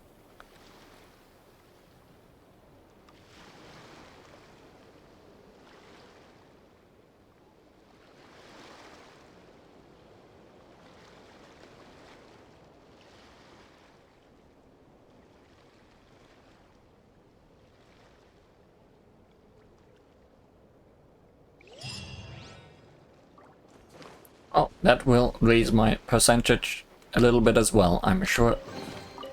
Yay, shiny! La la la.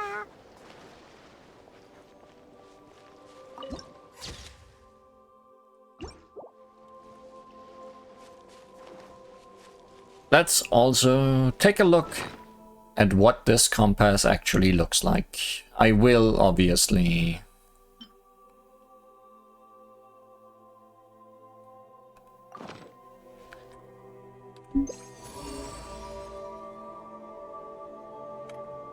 not look for things.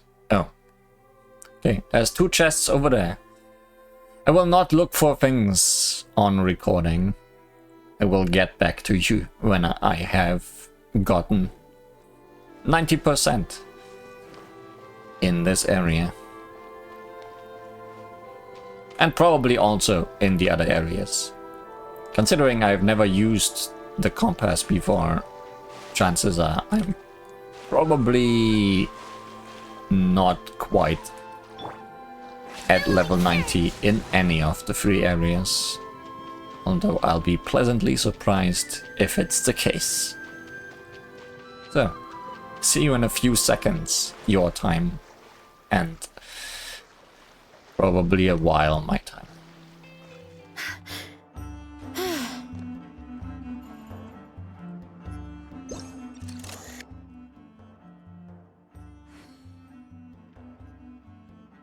There's more of them.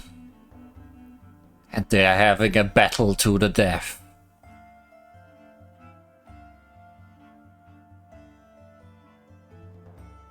Kind of want to be part of that, but I don't think there's treasure over there, and I need to cross the water, so I'll just let them have their fun, I guess.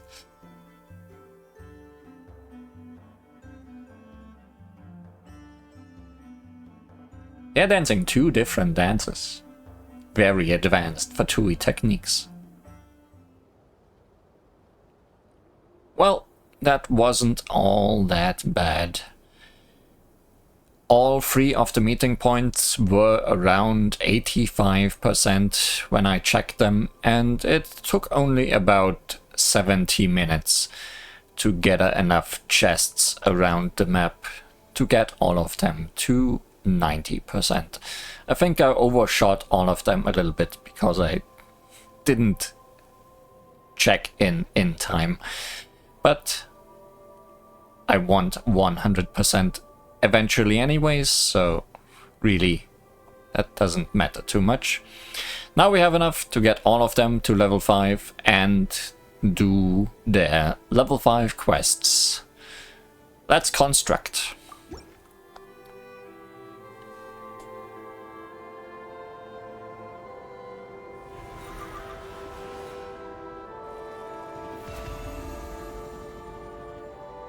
Shiny.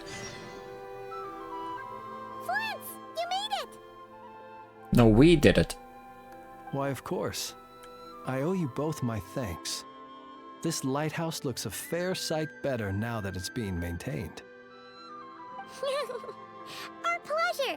Although, it seems like even with a functioning lighthouse, this whole place is still really dark. There are some places the light doesn't even reach. That means we need to build more lighthouses. Indeed. In the graveyard, it seemed as if even time itself had forever paused at the close of the battle that night. I never had any intention of changing this, but it seems that by lighting the lighthouse, you have set time in motion once again. Will this affect your life? If you mean to ask whether I shall be inconvenienced in any way, the answer is no. Life comes in cycles. Even without us, the ghosts that linger here would slowly disappear and return to the ley lines. So do not worry that this lighthouse cannot shine upon every last corner of the island. As the ghosts gradually leave, so too will the fog that envelops the area. The sun must rise eventually. And that's actually all there is to this. I don't think the other 2 will be much longer than this, but I guess we'll find out right away. Let's go in reverse order that we met them, I guess. I also saw while checking that Lauma is standing here now. They cleaned up the library a little bit since last we checked in with her.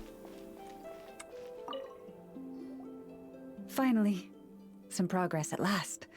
Now, to somehow put all these things back where they belong. This is quite an eclectic mix. I know. There's petrified seeds of an ancient tree, fossilized animal bones, colorful stones, more deposit boxes that people buried for safekeeping, wish boxes, letters with photos enclosed. Sounds like it grabbed everything it could get its hands on. The weasel thief, that is. Well, weasel thieves have a different perspective on value from us. It seems like this one just bagged anything and everything that grabbed its attention. The seeds and rocks will be easy enough to deal with, but those storage boxes and wish boxes will have been buried with the express purpose of digging them up at a later date. Will you need any help? Thanks for the kind offer, but I've already engaged another slightly more mature weasel thief to handle this. It will be in charge of moving all the items back to their original spots. Ah, good. Let a weasel do a weasel's job. After all, the kid's heart was in the right place. Making it put everything back where it found it would break its poor little heart. That's a weird-looking weasel thief you've got there. But won't the other weasel thief you hired tell the first one everything? Hopefully not. The little one prefers to live on its own and act solo, so they're unlikely to meet. It also has a short attention span. Give it half a month, and I'd be very surprised if it still remembers anything it dug up. You sure are an expert in animal behavior. And you understand their psychology too. I speak their language, and I've had the privilege of their company for a long time. It's only natural that I've come to understand them. No different from making friends. By contrast, other people can't understand what animals are saying, so they're bound to make mistakes when trying to understand them. That's why, in a lot of literature on the topic, phrases like bestial nature are rife with negative connotations, while human nature is seen in a more rounded light. Well, humans are the ones writing the books. I can't hear the animal side of the story. You're right. I'm sure those books would have turned out quite differently if they were written by a wolf or a rhyme-horned deer. I can't write. I'm sad now. In any case, to me, human nature and bestial nature are both simply nature. Whether human or beast, all have moments of courage and of cowardice, times of both greed and rage. Fear my rage! We all rejoice in our successes and mourn our failures. These experiences are neither inherently human nor inherently animal. They are a part of our shared nature, a nature bestowed upon all living things by Mother Nature herself. I do sometimes wonder whether the world around us might have turned out for the better if humans and animals could communicate with each other. But I know it is but a fantastical idea that can never be. Then there are those who reject nature and turn their back on the natural way. They are the wayward ones who do not hesitate to pull the trigger, even when they speak the same language as the object of their slaughter. I'm more sad now. Yes, child. I know you can protect yourself, and that you are far fleeter of foot than they. Do not worry. No one shall harm you again. How did you interpret all that for me saying I'm sad? Ah, how time flies. I should get back to sorting through that pile of treasure. I should have enough time to get everything in order before the weasel thief arrives. Good luck with that. Any bets that this just took longer than what we're gonna get out of this? That's Construct. Also got to 91% here.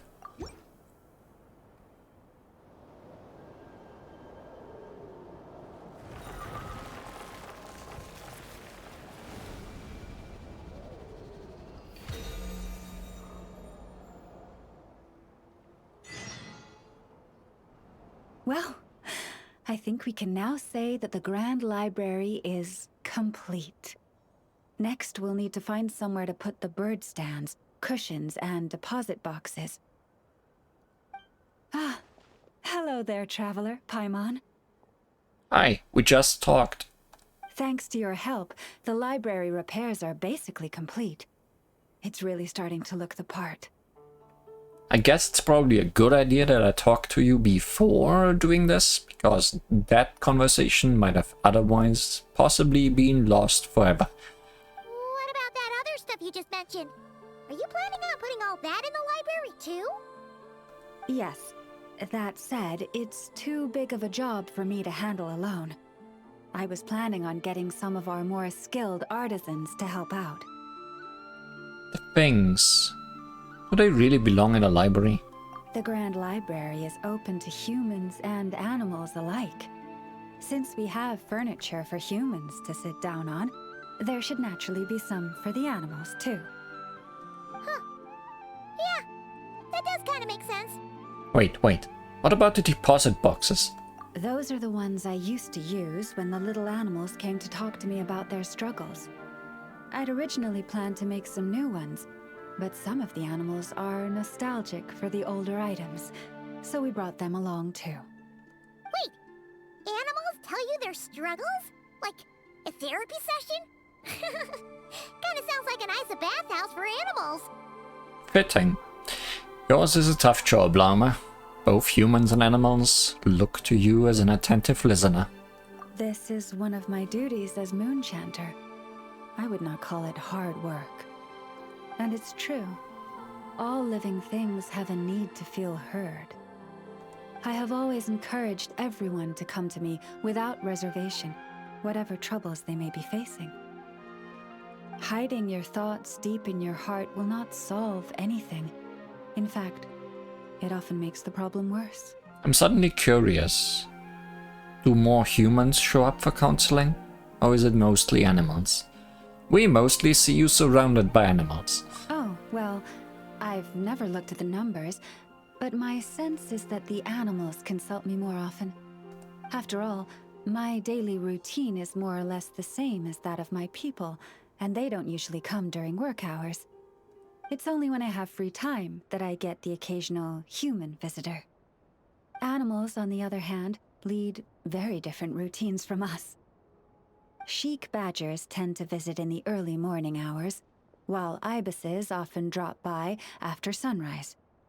Finches come in flocks during the afternoon, chirping and chattering away. The rhyme-horned deer visit at dusk, mostly alone, though sometimes with one or two friends. And once night has fallen, I get the odd weasel thief burrowing into my home. Oh, but that leaves you with no time to yourself at all. Your schedule is packed. It truly is. There was one time when a weasel thief stole some pine cones that a group of finches was hoarding. It must have been around 20 finches that flew to my bedside in the dead of night to protest the transgression. I had to ask a sniffer mole who I'd just been chatting with to invite the weasel thief over. It took a lot of work to convince it to reveal where the pine cones were. By the time all parties were satisfied and ready to leave, the sun was up. I slept in till past noon that day. 20 finches. I can just imagine what a racket that must have been. My mom would have given up and gone back to sleep long before you did. And probably pulled a blanket over her head first to block out the noise. Since they'd taken the trouble to come to me, I felt I had a duty to help them.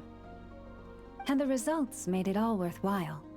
After getting everything off their chests, the finches went back to happily hopping around, and the weasel thief went off in search of new, exciting treasure. But humans are less forthcoming than animals. Too often, they hide their true feelings in the deepest corners of their hearts.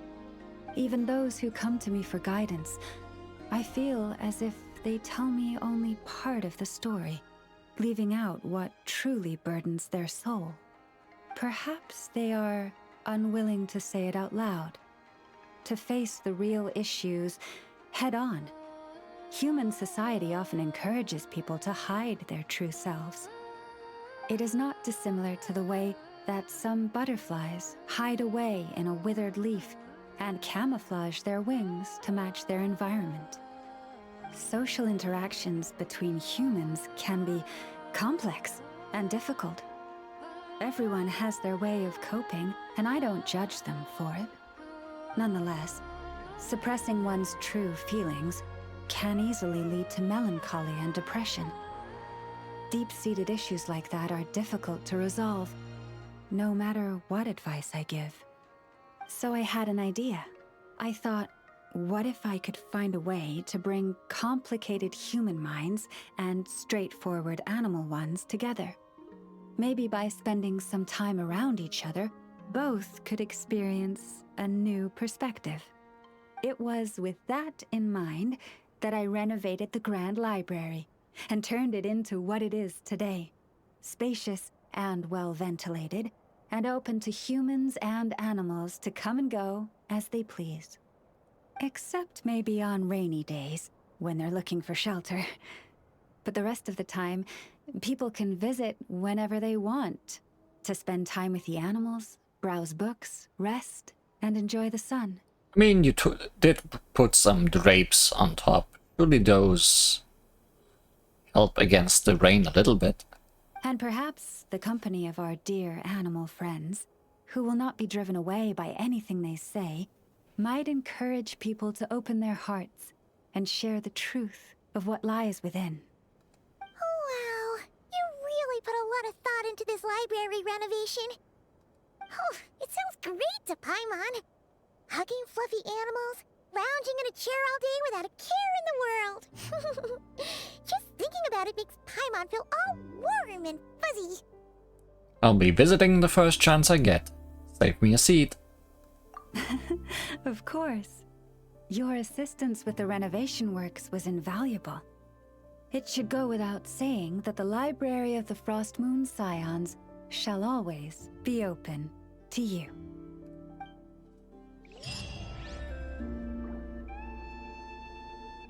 Well, what I'm noticing is that Flynn's got robbed because that was a lot more text than he got. Where in the world did I put that book?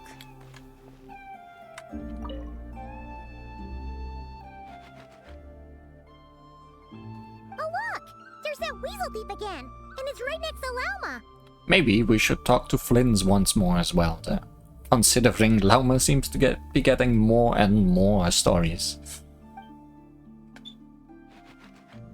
Goodbye! Huh? It took off! Has it seen the error of its ways? Come here. Our little friend asked me to pass this Mora on to you. Oh, it's all worth it. Huh? Why would a weasel thief give her its Mora? As I said, it greatly admires your treasure hunting abilities and wishes to join you in unearthing every treasure chest in this world. Consider this its deposit. Wait, so it was serious? When Mora is involved, a weasel thief never lies. Keep it safe. This coin represents an agreement between you and the weasel thieves. Or at least, this weasel thief. Digging up treasures, just a side gig for me. Not actually a professional in this field. I wouldn't worry. I know I said it's an agreement, but I believe it just wants to make friends with you. It didn't know what kind of gift you'd like, so it chose to give you its favorite thing. I'll take good care of it. Please do. If you're interested in taking up the offer, leave some dried lacca berries by your pillow when you get home. It's very fond of those. Not too many, of course. It might struggle to burrow its way home if it eats too much.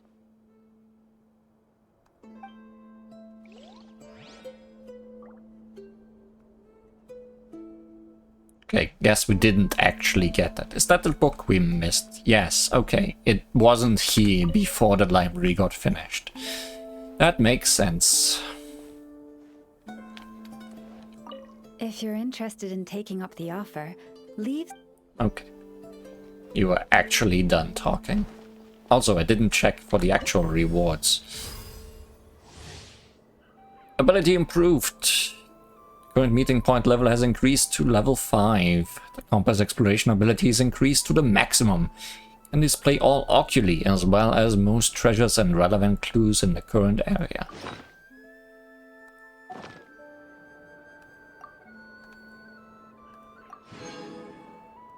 And a bunch of other stuff. So if I use it now... Yes, it shows me just everything here. Wow, there's an oculi all the way down there on that small island. This compass is a lot stronger than those in previous regions were. And we got a separate one for each of the islands. The chests with eyeballs represent chests that need to be solved a puzzle for. Flags are those red totems that either give an orb challenge or a fight. Regular chests are just chests lying around or requiring a fight to open. And stars, obviously, are oculi.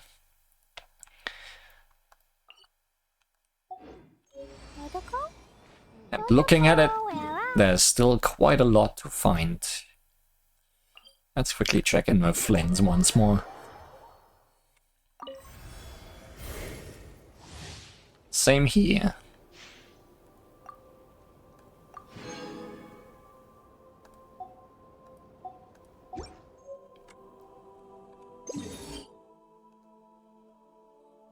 This island is so small, but there's so much stuff to do.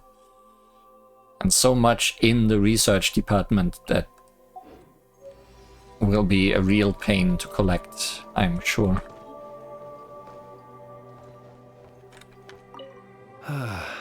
Another 3 reports finished. Time for a breath of fresh air. Do they make you write reports in the Adventurers Guild too? Yeah, every day. Alas, then we share the same misfortune. I have never been able to get used to the endless cycle of report after report. I dare say we had no such custom in the Nod-Krai of old.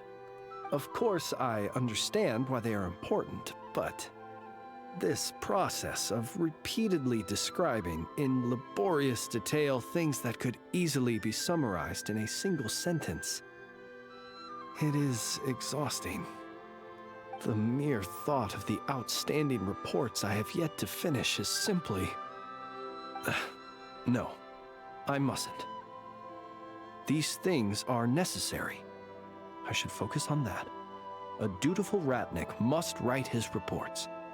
A little longer here, and then I'll get back to it. Just a little longer. Yes. Take your time on your very comfy looking bench made of metal. Well, here's someone who actually is busy with work. But yeah, you are getting a lot less words and camera angles than Lauma did. Let's check in with the last one. So heavy. Any help me's? No. No help me's.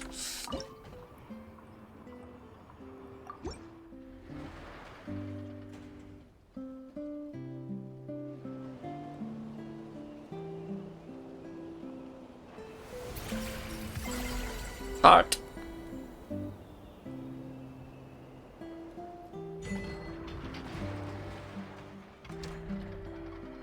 Wow! Ino's console has gotten even more advanced. Traveler! Paimon! Got more scrap for me? Thanks. Don't mention it. Well, thanks to your help, I can now announce that the Krumgake Craft Shop console upgrade plan is complete. Which means I'm good on materials for now. But don't be a stranger. You can come hang out with me and Anefa anytime. Save me. Okay, never mind about people not getting any words. That was very few words. And we've returned to save me, so I know where they are standing. Do you have any new words, Me. Child Umbro?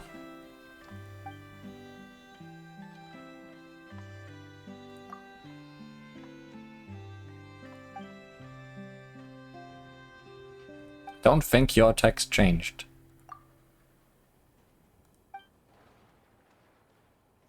You are not waste, you are Chad.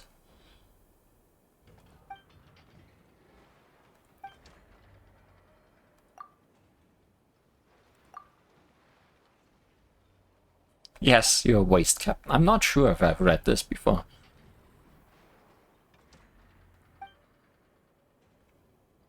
Trash King.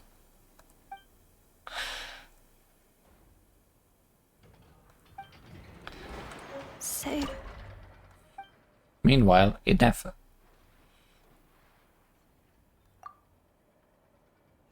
Oh. Sad.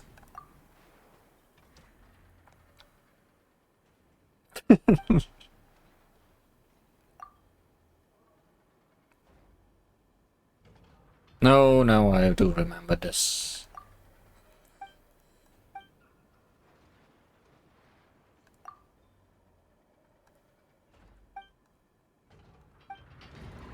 Save.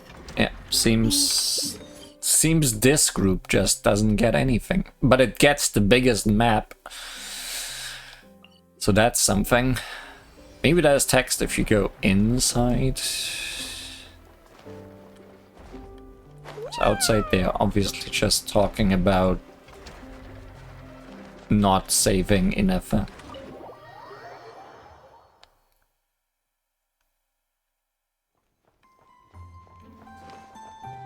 But if they're outside, then they are not inside, so no. Guess Flynn's got away better than I expected, honestly.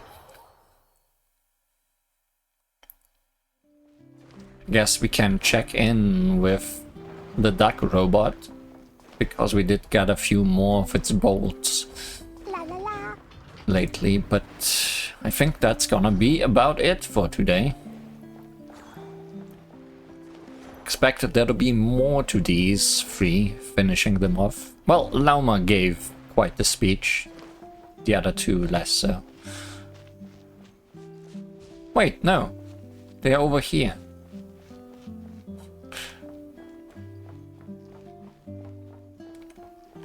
Inefo. Aina? Ina? Inefa, quiz time! What's the difference between a domestic duck and a wild duck? One is domestic and one is wild. Wow, so smart, so perfect. Bingo! You got it! Okay, here's another one. What's the difference between those two and Knuckle Duckle? Knuckle Duckle is a duck with knuckles. Well, I'm glad I walked over here. Wrong! Wild ducks and domestic ducks are ducks, but Knuckle Duckle isn't. I see. Then, are robots people? Of course not! Oh, so I'm not a person. You're Inefa!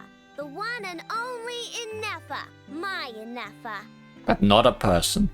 Just like I'm the one and only Aino! Your Aino! But probably a person. Understood. Maybe they are both ducks. Let's not think too hard about it. Do I need to change into Aino to do this?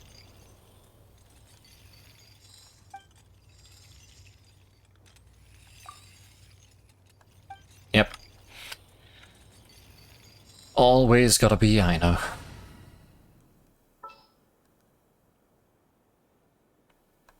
I already forgot from last time Present! what's even in here.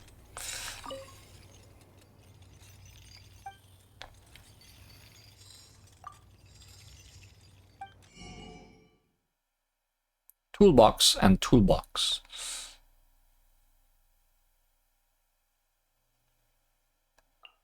I mean, I have 4 now though. So let's see what this is all about. We need 4 more for the other box.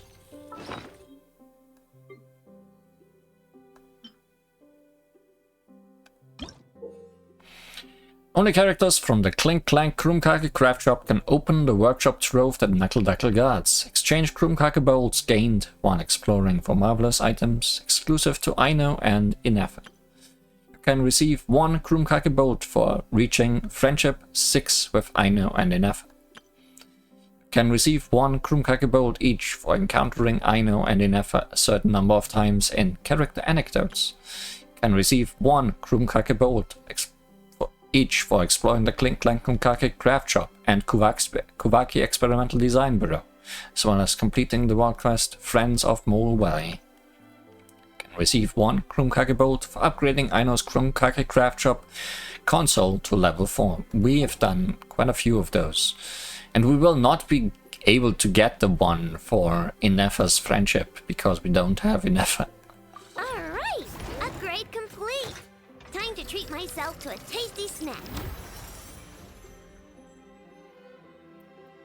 What did I do? Yes? A toolbox that once held Aino's accessory. An accessory that has since been taken. Okay. And where is said accessory?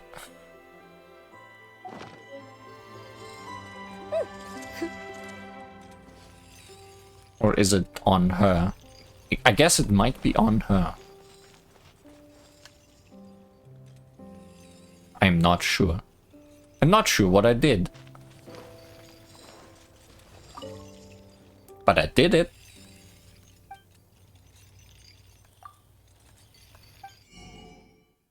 And that's all that matters. Clearly.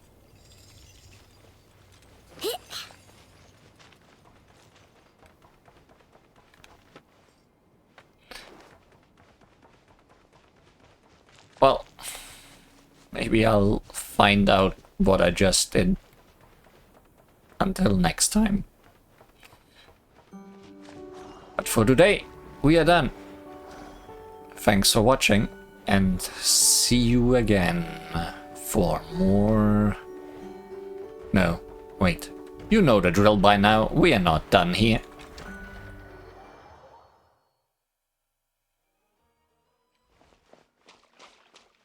You probably realized by now, because this quest only updates once weekly, I always need to record it very separately from the rest of these side quest episodes.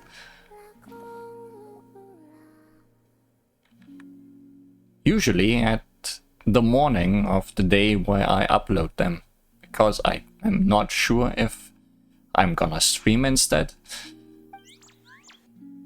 Anyways, here's a bunch of Kuhenki. Wow, it's so lively here today. All those Kohenki are dancing around Columbina. Wait a sec. That's not dancing.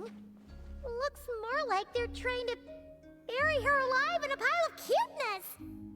That's the worst way to die. Help me?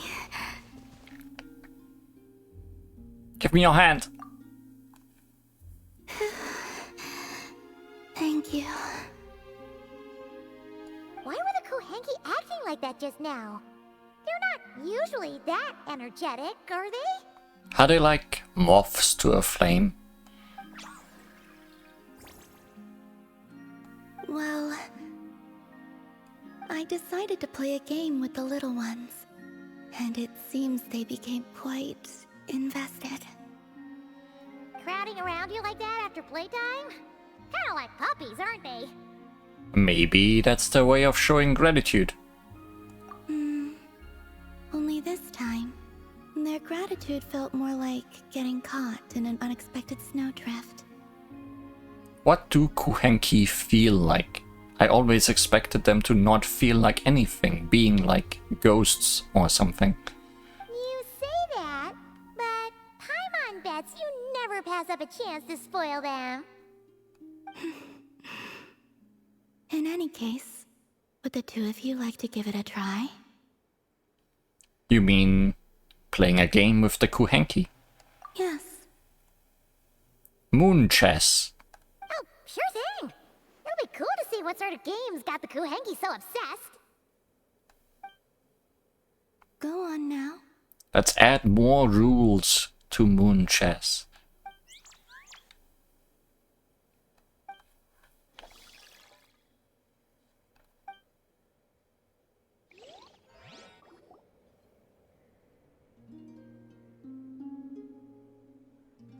H. All you need to do is guess the image. Huh? But it's way too abstract. It's a weird H. Did you actually manage to get the right answer when you played Columbina? No, I guessed wrong more often than not. Is that your fault or theirs? Huh. Well, Paimon's gonna quit while she's ahead. Why don't you take a guess, Traveler? Well, that outline is certainly helpful.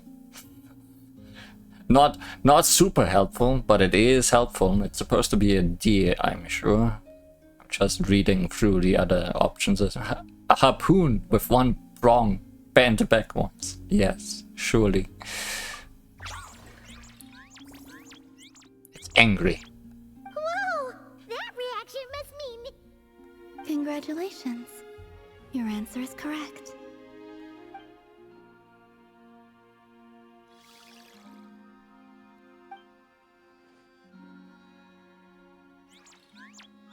Can we do more?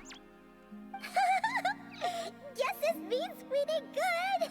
They really are so soft and squishy. I wanna guess more. The Kuhenki have taken a liking to you. I can feel it. They are at ease in your presence. Just as rhyme-horned deer fawns are given to bathing in the moonlight, so too are the Kuhenki drawn to that which radiates from your heart. Oh, and what would that be exactly? Blood. A certain kindness and gentleness, I suppose. I guessed that as well.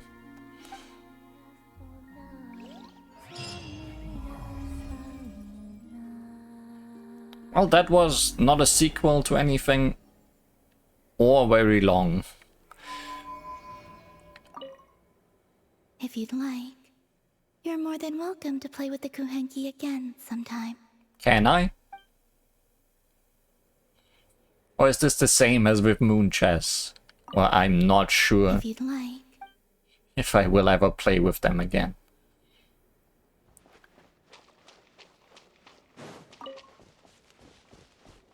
Also, I looked up what happened with Aino after buying that thing from the duck. It changed what her ultimate looks like. Or at least the thing she uses her ultimate with. And the other one that I didn't buy does the same for Inefa, who I don't have, so don't think I really need it. I'm glad I bought the one I did buy.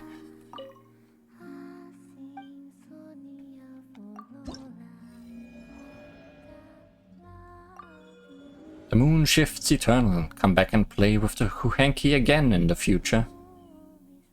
Sure will. I will be playing so many more times, you won't even believe it. But until we play again, thanks for watching. And see you once again.